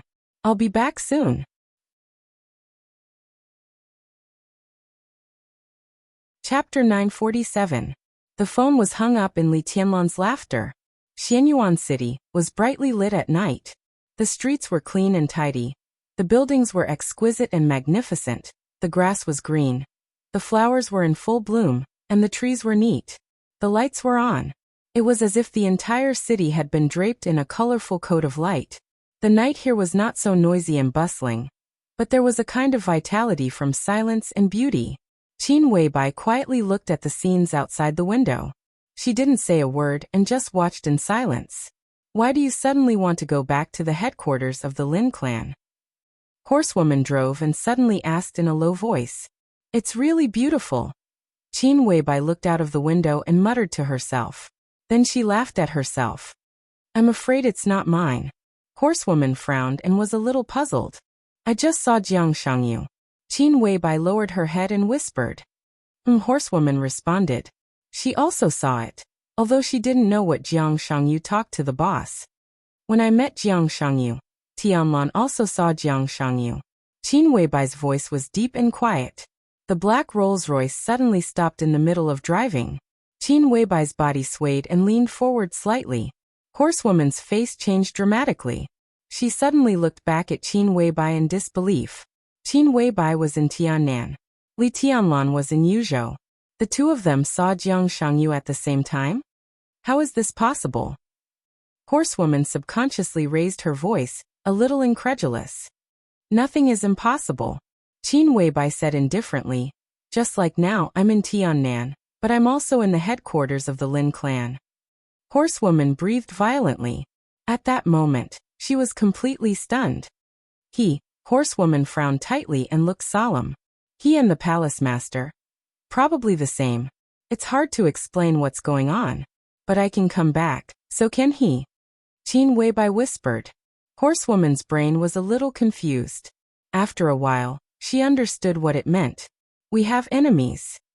Horsewoman took a deep breath and said in a deep voice, an unimaginable enemy. There were 12 supermasters in the Samsara Palace.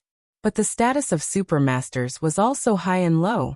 In reality, Fire Flaming Realm, one of the 12 supermasters, was naturally the most important. And he was once the only supermaster of the Invincible Realm. Next were the military counselor and the saint.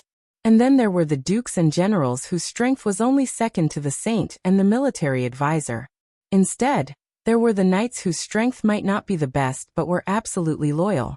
They knew the origin of the palace master from the very beginning. They also knew the inside story of the initial rise and rapid development of the Samsara Palace. The 12 supermasters were very high profile in the dark world.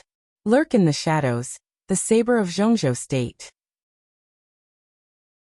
A strategist who had absolute control over the economy. The Flourishing Age Fund, whose funds could sweep the world, certainly had Han Dongluo's ability, but it also had the foresight of the palace master. For more than a decade, they seized the opportunities again and again, and the Samsara Palace completed its accumulation at the fastest speed. The core of all this was the master of Samsara Palace. She was the master of Samsara Palace who knew what would happen before it happened. But now, the master of Samsara Palace was in an extremely bad state. She was almost dead. Jiang Shangyu appeared. Jiang Shangyu, who could predict the future like the master of Samsara Palace, appeared. Horsewoman couldn't imagine how powerful Jiang Shangyu had secretly cultivated. The fact that he could openly appear in front of Qin Weibai and Li Tianlan already showed his attitude. He was so confident that he could almost be fearless of everything. It's not that serious. Qin Weibai shook her head.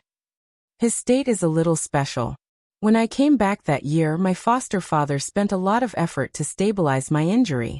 Then at the earliest time, I found myself. Jiang Shangyu was not so lucky. He has been in a bad state these years and can't do too many things. But since he dared to appear in front of me, it means that he is indeed ready. It's a little troublesome, but it's not impossible to solve. Horsewoman was silent for a long time before she whispered. What was Jiang Shangyu's strength in his heyday? He broke through the peak of the Invincible Realm, and was only half a step away from the real Supreme. He was a person who really exerted the Heavenly King heart to the extreme. His willpower was indestructible, and his cultivation progressed rapidly. He could constantly make up for his shortcomings while making progress. He was not the same as the trash in Kunlun City, who also had the Heavenly King heart, but was not even in the Invincible Realm. In that era, Tianlan in his peak state could ignore everything. After Tianlan, Wang Tianzong managed to enter that realm, but it was not perfect. Then Wang Xingxiao was the closest to that realm. After the father and son of the Wang family of Beihai, it was Jiang Shangyu, followed by Lin Yuxian of the Lin clan.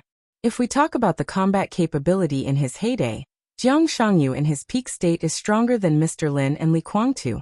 If we really want to compare, he is probably similar to Tribulation in his peak state, and Wang Tianzong when he left Reki City. If it weren't for Ruthless, I wouldn't have been able to kill him and Wang Shengxiao. Well, at that time, Ruthless didn't break out with all his strength, but really self-destructed. It wanted to kill not only Wang Shengxiao and Jiang Shangyu, but also me. It destroyed everything, and then it became what it is now. Then now, Horsewoman wanted to say something but stopped on second thought. He has the blood of vermilion bird and black tortoise that have evolved to the last stage in his body. At present, no one in the world can solve this level of poison.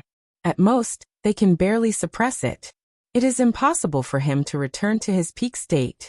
Now, Tianlan is only short of accumulation, and the final transformation from the real supreme realm. With Ruthless, he can't threaten Tianlan's safety. But since he dared to appear, it means that he should also have the ability to protect himself. Qin Weibai's voice gradually became a little low. I'm not worried about what will happen to Tianlan. Now, except for himself, there should be no one who can hurt him. Jiang Shangyu is a bit tricky, but there will be time to deal with him in the future. Her voice became softer and softer. What I'm worried about now is how to tell Tianlan about this. This should be told to His Majesty. Horsewoman was slightly shocked. How can I not tell him? Qin Weibai smiled bitterly. It's meaningless to hide such a serious thing. We must let Tianlan know the possible consequences of Jiang Shangyu and his current strength. How can he not tell him? Horsewoman fell silent. So, she was silent for a long time before hesitantly saying, did you go back to the headquarters of the Lin clan to see the situation of the palace master? Yes and no. Qin Weibai shook her head, leaned against the seat, and closed her eyes. I'm really tired, she whispered, staying with Tianlan. I'm very happy but also very tired. I know I am. We have the same thoughts, the same behavior, and even when we stand together, we have the same feeling. Can you understand? When I'm with me, it's not that I know what you're thinking. It's what I'm thinking. I'm thinking. My thoughts, senses, movements, everything is exactly the same, without each other. I am me.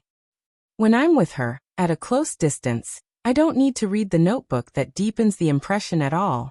I can directly read the pictures that I haven't experienced in that era, but I have experienced them from my mind. We are the same person.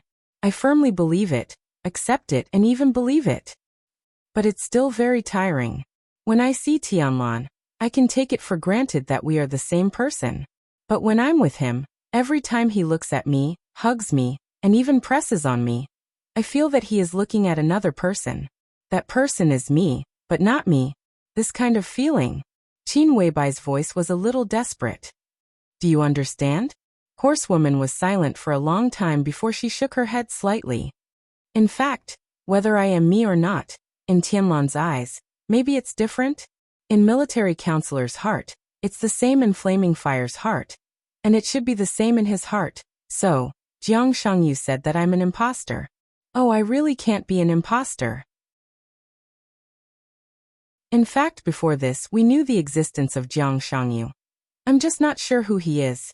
I imagined the day when all this would be exposed, but I didn't expect it to come so soon. Jiang Shangyu is an enemy. His Majesty may not believe what he said. Horsewoman comforted with a pale face. I'm not sure if it's a lie, but things have come to this point. Maybe it's not a lie, but a lie. Qin Weibai muttered to herself. I'm really tired. You don't understand that kind of feeling. I love him as much as I love him. It's a completely consistent, strong feeling. But in his heart, I may be different. I don't want to go on like this. She whispered.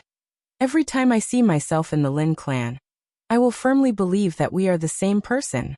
So I want to go back and see my own state. In any case, at the right time, I will tell Tianlan everything. I'm his woman, not my substitute. I want him to accept the real me, nothing else. It's hard to understand. Horsewoman was silent for a long time before she said frankly, I can understand your incomprehension.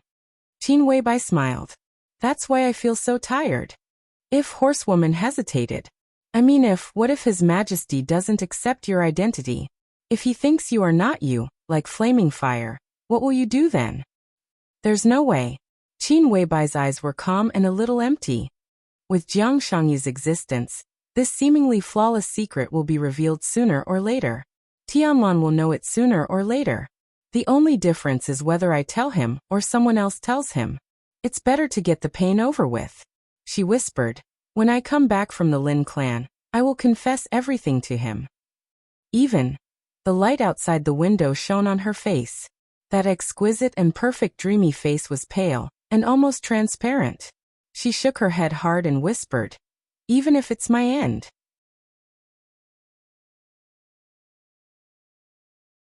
Chapter 948. In the dead of night, Li Tianlan sat on the rooftop of the sanatorium and enjoyed the breeze.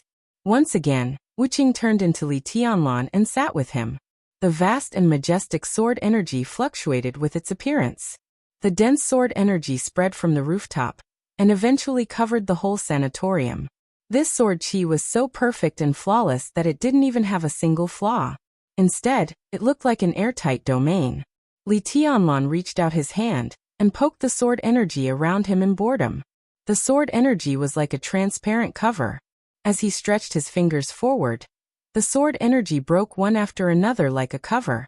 The small holes appeared one after another and were silently patched by Wu Qing. Then he poked it again and patched it again slowly. A man and a sword played the game out of boredom. Eventually, the whole sanatorium was filled with surging sword light. Your Majesty! A voice suddenly rang out at the door of the rooftop. Saint walked over with a food box and a pot of wine. He said helplessly, "What are you doing?" Li Tianlan answered blankly, as if he couldn't react. Wu Qing silently withdrew the domain of sword energy and turned it into a cloak. He put it on Li Tianlan to block the cold wind. Saint shook his head with a bitter smile. He had been pursuing swordsmanship all his life. He was the sword master of Mount Shu. Later he became a saint. He still learned Dongqing Huangtu's swordsmanship, which was also Li Tianlan's swordsmanship. Now that he had entered the invincible realm, his perception of swordsmanship had reached the extreme. He had fallen asleep, but Li Tianlan and Wu Qing's game seemed to be silent. However, the surging sword energy was like a dazzling light to Saint, easily dispelling all his sleepiness. It was his boss who disturbed his dreams. What else could he do? He could only pack up and rush over. Can't sleep. Saint walked to Li Tianlan and sat down beside him. He opened the food box. There was only a stack of spiced beef in the food box. It was simple, but it was enough. There were 2 empty cups beside the beef. Saint took out the cups, handed one to Li Tianlan, and poured wine for him. The wine was mellow and slightly warm. Last time I went back to Tiannan, I asked for a batch of good wine from Senior Yu. The Huadia wine he made is very famous even in the Hidden Dragon Sea Council. Saint said with a smile. Li Tianlan's eyes were in a trance. He took a sip of wine and became more and more silent. His Majesty can't sleep? Is there something on your mind? Saint asked again. I'm fine. It's just, I don't know what you're thinking. Li Tianlan was somewhat absent-minded. He really didn't know what he was thinking, but his mind was a little chaotic, and he didn't feel sleepy at all. He grabbed a piece of beef with sauce and put it into his mouth. He shook his head hard and took another sip of wine.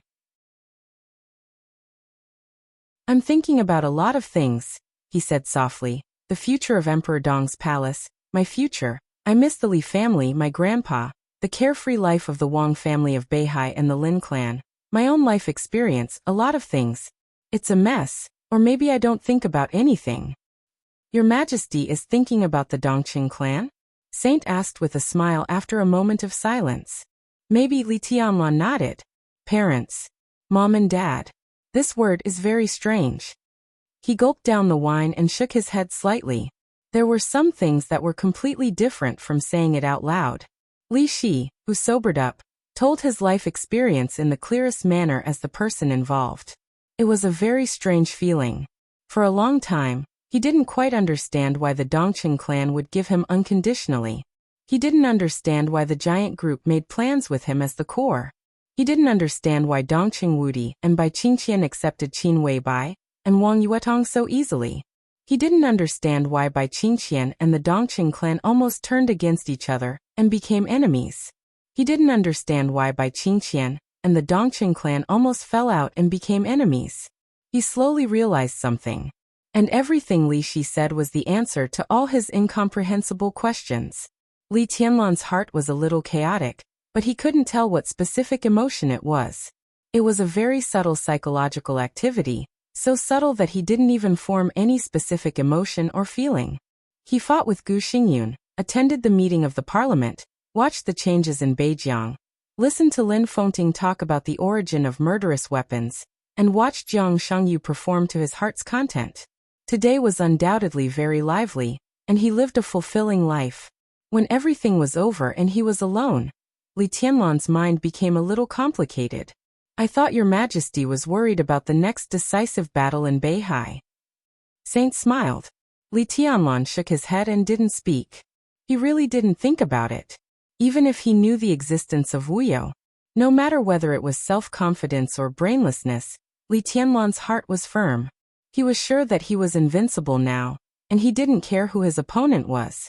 Subtle footsteps sounded from behind the two of them, and they didn't hide it. Li Tianlan and Saint turned back at the same time. Li Shi, who was dressed neatly and looked a little pale, appeared at the door of the rooftop. Li Tianlan raised his eyebrows slightly. Are you going out? He asked directly. Li Shi nodded and whispered, I will come back before I go to Xianyuan City tomorrow. Li Tianlan nodded and asked subconsciously, where are we going? Li Shi shook her head and didn't say much. She had a free identity, and from tomorrow on a new life. If this night was a farewell to the past, then Li Shi always felt that she should say thank you to some people. Li Tianlan took a deep look at her, and didn't ask any more questions. He just said, be careful on the way. Go early and come back early. Li Shi said yes and turned to leave. Saint watched her back gradually disappear, then shook his head and whispered, it's so late, your majesty. Where did she say she was going? Li Tianlan was silent for a while, then said softly, I don't know. At the same time, Tiannan, Xianyuan City. In an exquisite hotel suite in the city center, Jiang Shangyu opened the door and saw himself standing outside the door. I just received the news. Without any pleasantries, Jiang Shangyu said, Qin Weibai has left Tiannan. There was an inexplicable aura surging in the room. The space was slightly distorted. A blurry and hazy cloud and starlight completely enveloped his body. He became His Majesty again. It should be the problem of the Jiang family of South America. After all, she is the patriarch of the Lin clan. His Majesty said, not surprised at all. It's a pity. If she stayed in Xianyuan City. Jiang Shangyu shook his head slightly. Everyone was afraid of the fallen master of Samsara Palace, but in terms of force, no one would be afraid of Qin Weibai. Many people were afraid of His Majesty, but no one was afraid of Jiang Shangyu. Jiang Shangyu was too young to become a real expert of the invincible realm. His Majesty was different. His physical strength was fixed. In terms of strength, what he needed was not progress but recovery. What was more, Qin Weibai basically knew nothing about martial arts. If he could control him, Li Tianlan wouldn't be able to hold on to Li Qingcheng. How can it be so simple? His Majesty shook his head, was silent for a while, and asked, how's Dad? There's no problem. Jiang Shangyu said, the pension will be in place within 3 days. During this time, Dad will talk to some people in Beijiang and control them so that there won't be any accidents. In other words, control Beijiang so that there won't be any accidents. 3 days, His Majesty whispered to himself, nodded and said, then 3 days later I'll fight Li Tianlan. Jiang Shangyu raised his eyebrows slightly. Then I'll start to sleep tomorrow. His Majesty nodded and said slowly, let's sleep longer this time. 3 days later I'll fight Li Tianlan, and at the same time, it will officially start the final battle in Beihai and the chaos in East Island.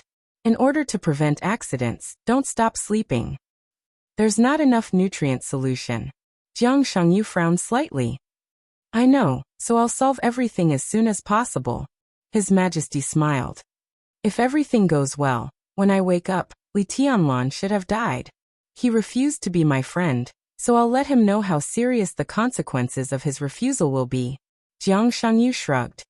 Be careful. I don't think Li Tianlan is so simple now. That's how I feel. Of course I know. His Majesty's voice was calm. That's why we need this final battle as a test. He took out his mobile phone, opened the address book, and directly dialed Li Guangtu's number. The phone rang twice, and then it was picked up. Li Guangtu's deep voice sounded a little dignified. What's the matter? Don't be nervous. His Majesty smiled. Nothing has changed. I'm just telling you a sudden decision. Li Guangtu was silent for a moment. On the other end of the phone he seemed to look at the time, and then his voice became a little irritated. Say it. 3 days later, I'll challenge Li Tianlan. His Majesty's voice was calm and firm. Li Guangtu suddenly fell silent. He seemed to be trying hard to digest the news. After a while he asked, why? It doesn't matter. His Majesty's voice was calm. Well, it doesn't matter. Li Guangtu repeated, and his voice became lower and lower. So you want me to cooperate with you? The original plan was to cooperate with His Majesty in the final battle in Beihai, sneak attack Li Tianlan, and kill him with one blow. But His Majesty, who was hiding in the dark, suddenly decided to come out. Didn't he need to consider the final battle in Beihai? No, there's no need. His Majesty said blandly, I'll test his strength first. Believe me, for now, I'm one of the people who knows Li Tianlan Wuqing and the 13th floor the best. Only when I make a move can I determine his current state. This final battle will attract everyone's attention. Taking advantage of this opportunity, my friends and I will complete the final infiltration in these 3 days. Your Highness, if there's nothing else, we can probably enter Beihai tomorrow to make the early preparations. Li Guangtu chuckled and said in a strange tone, attract everyone's attention? Are you sure that the challenge won't be regarded as a clown, and then completely ignored? No, Jiang Shangyu said softly. In this era, no one dares to ignore me, including Li Tianlan.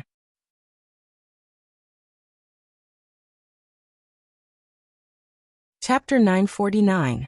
At dawn, Dongqing Wudi opened his eyes and found that the warm, soft, and fragrant body beside him seemed to have left for a long time. Half of the quilt had become cold, just like the feeling in the past many years. He was in a trance for a while, as if he was not sure whether it was reality or a dream. After more than 10 seconds, he laughed at himself, sat up slowly, put on his clothes, and walked out of the room. The lights were on in the corridor of the villa outside the door. Because it was on the 4th floor, in a more private space, the small reception area at the corner at the end of the corridor had been transformed into a small kitchen. Dongqing Wudi sniffed and his expression became softer. Bai Qingqian, who got up early, was frying eggs in the small kitchen. Beside her was cooked porridge and a few strangely shaped deep-fried pancakes that had been completed. Hungry? Dongqing Wudi walked to the kitchen and looked at his wife. He laughed and said, if I wait a little longer, Sister Wu will probably get up. Why did you cook in person today? I made breakfast for both of us.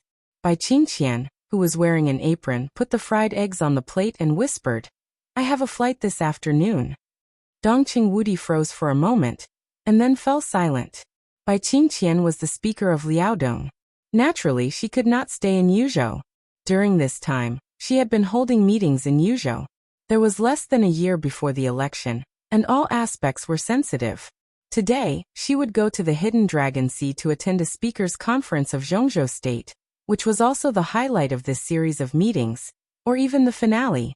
This meeting could basically determine some things that all parties had been psychologically prepared for, and even determine Bai Qingqian's new position after the election. Then she would rush back to Liaodong overnight. The next time the couple would meet would probably be the election in October next year. I may not have time to see you off. It depends on the situation.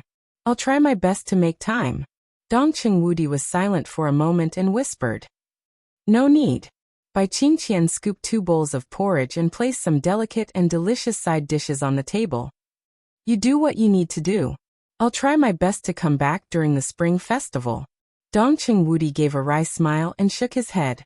The Spring Festival was a holiday for ordinary people, but for them, It was impossible for them to be idle at all, especially in the year before the general election. It was almost impossible for the speakers to leave their posts. Even if Bai Qingqian could really come back, Dongqing Wudi would be too busy during the Spring Festival. He had to go to various places in Zhongzhou State on behalf of the army headquarters to pay New Year's greetings to the soldiers and inspect their work. Can't bear to part with it. Bai Qingqian sat down, raised her eyebrows and said with a faint smile, "At most, I can return to Yuzhou in a year. Can't you wait a year?" "How is this a year?" Dongqing Wudi sighed and frowned. He no longer had the demeanor of a god of massacre. "I've waited for more than 20 years before I tasted the sweetness." Bai Qingqian's face turned red. She angrily picked up her chopsticks and knocked Dongqing Wudi on the head, saying bitterly, "You're talking nonsense." "It's the truth." Dongqing Wudi felt a little helpless. Bai Qingqian held her chopsticks, and her face became redder. The relationship between them had been stiff for more than 20 years, and they almost became enemies. Although their relationship had eased a little in recent years, as a husband and wife, they had only recently started to sleep together. Dongqing Wudi was reluctant to leave, and Bai Qingqian naturally didn't want to leave. But she had responsibilities. What else could she do but leave? She lowered her head and took a sip of porridge. She said calmly, "Isn't the Black Dragon Army in Longjiang?" "Yes." Dongqing Wudi nodded subconsciously. Bai Qingqian glared at him. "I can't come back during the Spring Festival. Can't you inspect the northeast?" Dongqing Wudi suddenly came to his senses. He giggled and nodded. "Yes, you're right. It's settled. I'll inspect your place during the Spring Festival." Bai Qingqian snorted softly, drank the porridge, and asked casually, "After the election, your part-time job should be removed, right?" "Yes." Dongqing Wudi nodded and said, "It's not necessarily after the election. It could be before." He was the executive minister of the army headquarters, and his part-time job was the commander of the Border Control Corps. In the entire army headquarters, the Border Control Corps occupied a very important core position. The commander's rank of marshal was enough to show the importance that Zhongzhou State attached to the Border Control Corps. After Di Jiang resigned, Dongqing Wudi had been holding this position for more than 2 years, which was a miracle. Before and after the election, Dongqing Wudi had to step down from this position. The academics, the Southeast Group, and the Prince Group were all reluctant to let Dongqing Wudi continue to hold this position. Dongqing Wudi's prestige was too high, especially in the Border Control Corps. He had been the commander for more than 20 years, and he was the soul and core of hundreds of thousands of troops in the Border Control Corps. Although he was now the commander, as long as he was still in the Border Control Corps, even if he was just a soldier, as long as he was there would be no room for others to intervene in the Border Control Corps. Other groups would rather let a person from the giant group take control of the Border Control Corps than see Dongqing Wudi continue to occupy this position, especially the Southeast Group. This position was originally traded from the Dongqing clan with great difficulty, and finally given away. The grievance and helplessness were indescribable. Naturally, they wanted to regain some of the right to speak in the Border Control Corps. This position had now become an important bargaining chip for the giant group to trade with all parties in the election, and the benefits that could be traded had even exceeded expectations. What about the successor? Bai Qingqian whispered. Is it the Eagle King of the Li family? Or Thunder God? This issue was also the focus of many people's attention, and it could be said to be the most sensitive focus before and after the election. Dongqing Wudi took a deep breath and frowned. After a while he shook his head and said, "It's hard to say now. The Eagle King has enough qualifications, but some people are talking about his lack of experience in leading troops for so many years. Thunder God's qualifications are a little worse, and he's not even a general. In short, there are obstacles in front of both of them. In this respect, although we cooperate with the Southeast also has its own opinion. At the end of the day, they're not really against the Eagle King or Thunder God. Either of them is fine. What they want is some other positions in the Border Control Corps after the two of them go up. So we can push any one of them up now, and then it's nothing more than a deal." The reason why we haven't issued this appointment now is that we haven't reached a new balance. To be honest, we can give up some positions, but we don't want to give too many. The current situation is very simple. Whether it's the Eagle King or Thunder God, we have to give up at least a third of the border control corps. We even have to give up nearly half of the right to speak. The price is too high. Moreover, the border control corps has a special status and duties. Such a deal is not a good thing for the corps. Bai Qingqian blinked her eyes and whispered, "So, what you said to Big Brother is true?" Dongqing Wudi was stunned for a moment before he remembered what he had said to Bai Qingzhao before. He hesitated and nodded, saying, "I've also communicated with the two old masters about this matter, but no decision has been made yet." Dongqing Wudi paused and said thoughtfully, "Now the most important thing is the result of the final battle in Beihai. If Tianlan's performance is strong enough, the Border Control Corps will have the perfect candidate." The Border Control Corps was too big. In a sense, it could almost be said to be the most important large-scale integrated army in Zhongzhou State. It was the only one. For such a behemoth, there were all kinds of problems with the Eagle King or Thunder God. Emperor Dong's palace was extremely powerful now, so such problems could not be an obstacle. But if they wanted to achieve their goal, the giant group also needed to pay some price. Under such circumstances, the most correct approach for the giant group was to bypass the Eagle King and Thunder God, and directly push forward a person who was perfect and strong in all aspects. He was so strong that once the giant group pushed forward this candidate, no one could find a reason to object. As long as he was pushed forward, everyone would take it for granted that he was the new commander of the Border Control Corps. He was the most suitable and even irreplaceable. Such a person was hard to find. The most suitable meant that there was only one. Compared with the major groups in Zhongzhou State, there was only one such person. It was hard to find, but it didn't mean that the giant group didn't have one. Dongqing Wudi had always had such a trump card in his hand, but he had been hesitating whether to play it or not. When this card was played, no one would object, and no one was qualified to object. It also meant that in the transfer of the supreme power of the Border Control Corps, the price that the giant group had to pay to other groups was much smaller. But if this card was played, the giant group might also lose another trump card, which would also bring some trouble. So Dongqing Wudi needed some new situations. The situation formed after the final battle in Beihai was undoubtedly a good entry point. But the premise was that the situation after the final battle was in line with expectations. Tianlan. Bai Qingqian's eyes were a little worried. Someone outside has already called him His Majesty. Is he really invincible? Is he really as rumored? The final battle in Beihai was the key point and the beginning of the Emperor Dong's palace. Li Tianlan was bound to be involved in it. This was a step he had to take. Bai Qingqian couldn't stop it, and she didn't want to, but she had never let go of the worry in her heart. It was said that there were several invincible realm experts involved in the final battle, and none of them would be on the side of Beihai. Li Tianlan hadn't entered the invincible realm yet. Don't worry. Dongqing Wudi was silent for a while and said with a smile, Tianlan has grown to this point. The worst result can guarantee that he can retreat from the final battle unscathed. Bai Qingqian nodded with a heavy heart. Just as she was about to say something, a middle-aged woman who looked to be in her early 50s had already walked up quietly.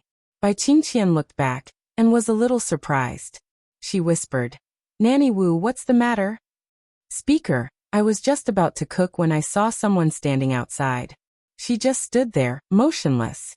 I asked the minister's guards, and they said that she had been standing there in the middle of the night. The guards asked her and said that she wanted to see you, but she didn't allow anyone to disturb your rest. She has been standing there for several hours. Bai Qingqian stood up in a daze and asked curiously, Who is it? I don't know. I asked her who she was, but she didn't tell me. Nanny Wu shook her head. Bai Qingqian frowned and looked at Dongqing Wudi. They got up and went downstairs at the same time, and turned on the manor surveillance in the living room. In the cold morning wind, a somewhat thin figure appeared on the screen.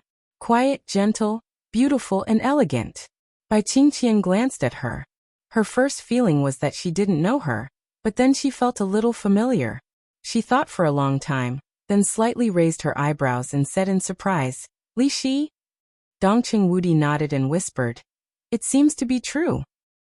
This chapter is on the 9th.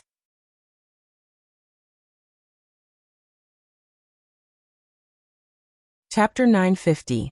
Although it was a little strange that Li Shi suddenly appeared here, for Dongqing Wudi and his wife, she was not an uninvited guest with bad intentions. After the surprise, Bai Qingqian put on a coat and walked quickly to the door. At the same time, she asked Nanny Wu to make tea. Li Shi stood quietly at the door. Perhaps because it had been a long time, her body was stained with a lot of morning dew.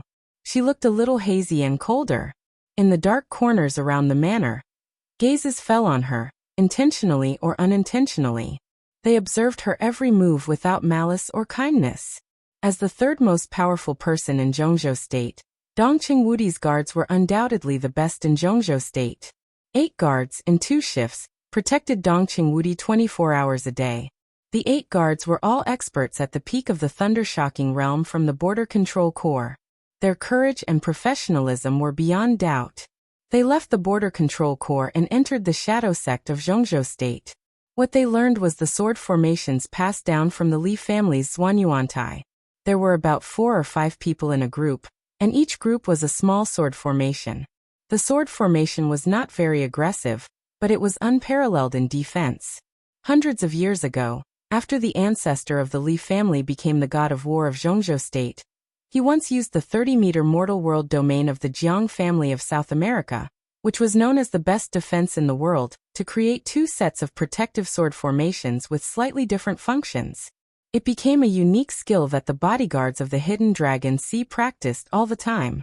In the following hundreds of years, the successive patriarchs of the Li family and the Wang family of Beihai would fine-tune the sword formations, and the various combinations of the sword formations became more and more sophisticated. As far as the guards around Dongqing Wudi were concerned, the sword formation composed of 4 experts at the peak of the thunder-shocking realm might not be a match for an expert of the invincible realm, but an ordinary expert of the invincible realm could not break the sword formation in a short time. Li Shi also knew this nameless protective sword formation. Every god of war of Zhongzhou State would fine-tune the sword formation. In the past 20 years, Kunlun City was undoubtedly responsible for this work. Kunlun City was responsible for it. It was not Gu Xingyun who was in charge. In fact, in the final analysis, Gu Xingyun, who had not reached the peak of the invincible realm, and was barely close to this realm, could not make any fine-tuning suggestions for this sword formation. This work had always been done by Li Shi, who had already reached the peak of the invincible realm. Li Shi naturally knew the sword formation very well. At this time, she was standing in the most convenient place for the guards to observe. Her every move was full of sincerity, so after a short exchange, the guards hesitated and did not choose to expel her. The black car came from the depths of the manor. Mad One Gad 2. Li Shi's eyebrows moved slightly. Before the car came to a complete stop, Bai Qingqian had already opened the door and walked over with almost a trot. "Welcome to the Bai family, Ms. Li Shi." Bai Qingqian's smile was impeccable, gentle, but her eyes looking at Li Shi were somewhat complicated that was difficult to hide.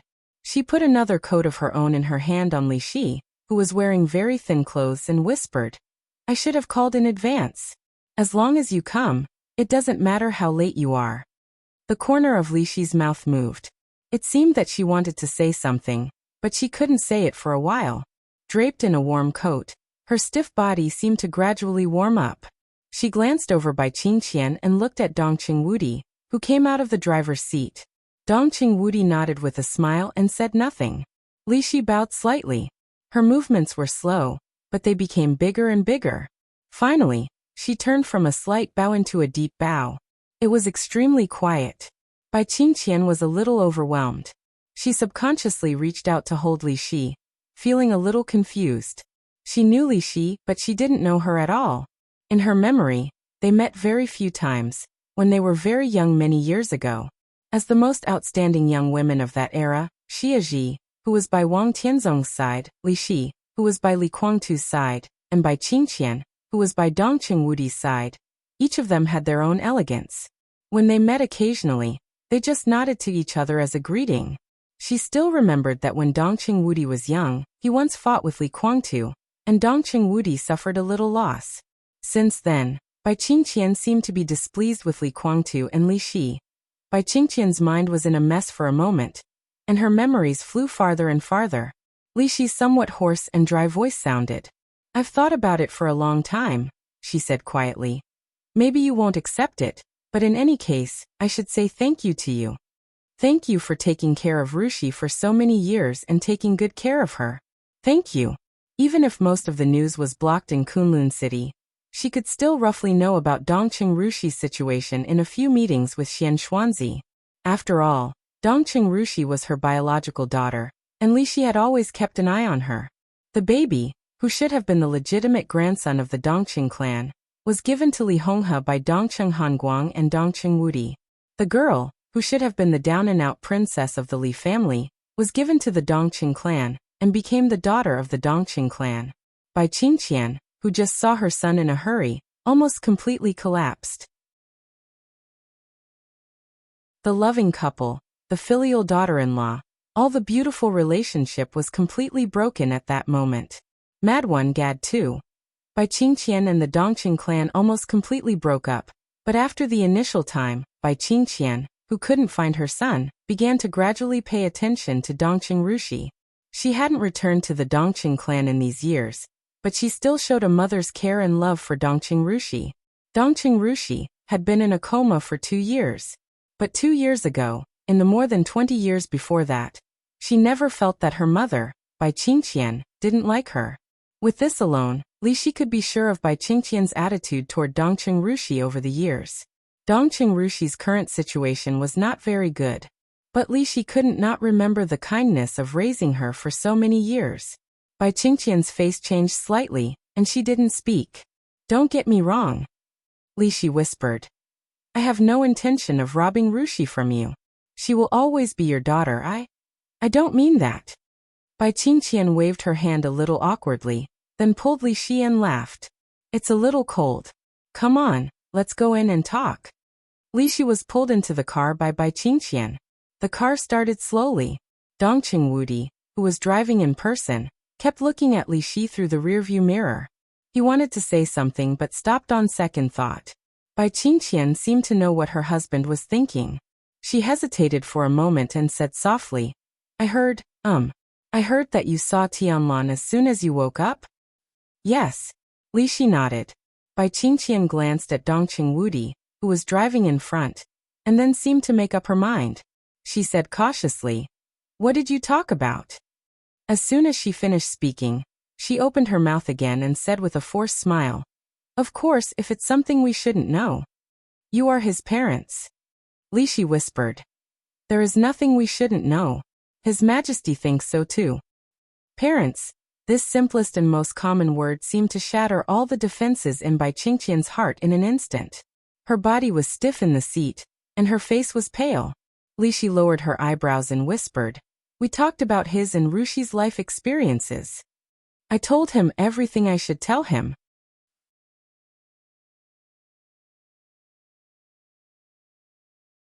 Chapter 951. The car was moving slowly in the manor. Inside the car, there was a deathly silence that was almost frozen. Bai Qingqian looked at Li Shi's calm face in a daze, and couldn't say a word for a long time. Li Tianlan's origin. This might be the only problem she worried and even feared in recent years. There was no way to describe her inner feelings. In recent years, Li Tianlan and the Dongqing clan were getting closer and closer. Bai Qingqian felt very happy, but also a little scared. She didn't know how to face the child who was gradually returning, and she didn't dare to think about how he would react after knowing his origin. Complain? Resentment? Indifference? Or something else? She thought about this question again and again. Seeing that Li Tianlan was getting closer and closer to the answer, she looked forward to the arrival of this day, and at the same time, she was afraid of this day. She knew that Li Tianlan had noticed something. Maybe it was the clues in the past years, or the undisguised preference of the Dongqing clan, and the Bai clan for him that made him notice something. But Li Tianlan didn't say it, and even occasionally showed an attitude of refusing this topic. But in addition, his attitude toward the Dongqing clan had not changed. He called Dongqing Wudi minister and called her aunt. He was polite and respectful, but there was no obvious alienation. Bai Qingqian felt a little distressed, but her heart gradually settled down. She thought that Li Tianlan might not be able to accept these things for a while. She thought that the time was not ripe enough, so the truth was clearly in front of them, but both sides turned a blind eye to it. Maybe in a few years or a few more years, she would slowly tell Li Tianlan the truth in the most peaceful way. But Bai Qingqian did not expect that Li Shi would directly pierce through this layer of window paper that almost didn't exist but had great significance. Dongqing Wudi held the steering wheel tightly and smiled silently. He couldn't blame Li Shi for anything, and Li Shi had no obligation to keep it secret for them. Besides, it seemed that there was nothing to keep secret. Bai Qingqian's confused and wandering voice sounded after a while. Oh well, did he say anything? No. Li Shi shook her head. He knew about this a long time ago. So, Bai Qingqian's body trembled slightly. He still won't forgive us? No. Li Shi shook her head and thought about the conversation with Li Tianlan. He didn't hate you, so there was no forgiveness. He said that neither the Li family nor the Dongqing clan had done anything wrong to him. He said that the current situation was actually very good, and there was no need to deliberately explain anything. Li Shi was silent for a while and chuckled. He is His Majesty now. Perhaps he is still very young in his 20s, and perhaps in your eyes he is still a child. But now he is indeed one of the most powerful people in the world, and even the most powerful one. He stands at the peak of personal force. With the rapid development of Emperor Dong's palace, he also has unimaginable power and wealth. Now he can almost do whatever he wants. As long as he wants, there is nothing that he can't do or get. If he had nothing when he first appeared in Huiting a few years ago, maybe we would have told him the truth, and he would have been resentful, unable to accept it, and hysterical. But now he has almost everything. What he has today is given to him by the Dongqing clan and the Li family. Standing at his height, what else can he not accept? He didn't explain it, but it doesn't mean that he didn't know it. He knew it and was still willing to deal with the Dongqing clan, which shows that he has let it go. He didn't say it because he was too lazy to entangle himself in it. At the same time, he didn't want to make you feel guilty. The way things are now is actually very good. He doesn't call you mom and dad for now, but that doesn't mean he's not their son. Li Shi suddenly thought of something and asked, "Do you know why he went to Kunlun City to bring me back?" "Why?" Dongqing Wudi asked subconsciously. "Not because I might recover. My strength," Li Shi said slowly. "It was my own choice to join Emperor Dong's palace. He promised to help me fight with Gu Xingyan just because he said that I was also his mother." Li Shi was silent for a while and smiled with some complexity. "Mother-in-law is also a mother, right? So thank you very much. Thank you for helping me take care of Rushi for so many years. Later, I learned that the Dongqing clan did a lot of things secretly after the collapse of the Li family. If you hadn't secretly taken action, the Li family's fate might have been worse. If you hadn't, Rushi would probably not have survived if..." Her voice gradually lowered, and she was lost in thought. More than 20 years ago, the Dongqing clan was also the most influential wealthy family in Zhongzhou State. At that time, Dongqing Hanguang was still the standing deputy minister of the army headquarters of Zhongzhou State, and one of the directors of the Zhongzhou State Parliament. Although there was an extra word, there was no standing minister in Zhongzhou State at that time. So Dongqing Hanguang's position at that time was equivalent to Dongqing Wudi's current position. He ranked third among the directors of the parliament, deeply rooted and powerful. The collapse of the Li family was too sudden. The Southeast group was in turmoil, and the Gu family struggled to rise under great pressure. The Dongqing clan took action and easily smoothed out some things secretly, and concealed some truths. For example, Dongqing Rushi and Li Tianlan. For so many years, Gu Xingyan didn't even know about it. He always thought that Li Shi and Li Guangtu's daughter was dead. Maybe he was not sure about Li Tianlan's origin until now. If there was no Dongqing clan, things would not be like this at all. Even the one Li Shi killed might really be Dongqing Rushi. How could there be the current story?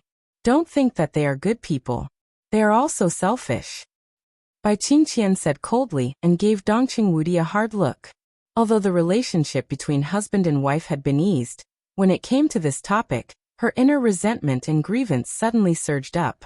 She found Dong Qingwudi unpleasant no matter how she looked at him. Dong Qingwudi coughed and drove the car. Because of his guilty conscience, the car was as slow as a turtle crawling. In the final analysis, what happened that year was actually a transaction, purely without any other purpose. The development of the Dongqing clan had already reached a bottleneck, or the peak that they could reach. After the peak, it was bound to be a stage of continuous decline. It could be said that Dongqing Hongguang had put in a lot of effort to become the de facto leader of the army headquarters. But the giant group was different from other groups. It was a loose group that tended to be an alliance. Its internal cohesion was seriously insufficient.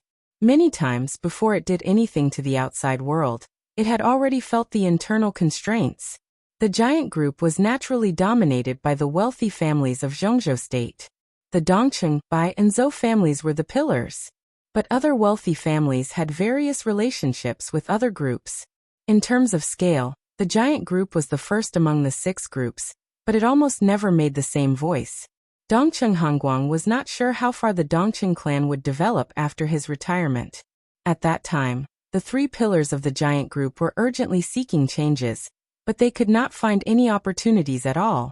The biggest problem was that there were no real experts in the Dongqing clan, the first wealthy family in the military.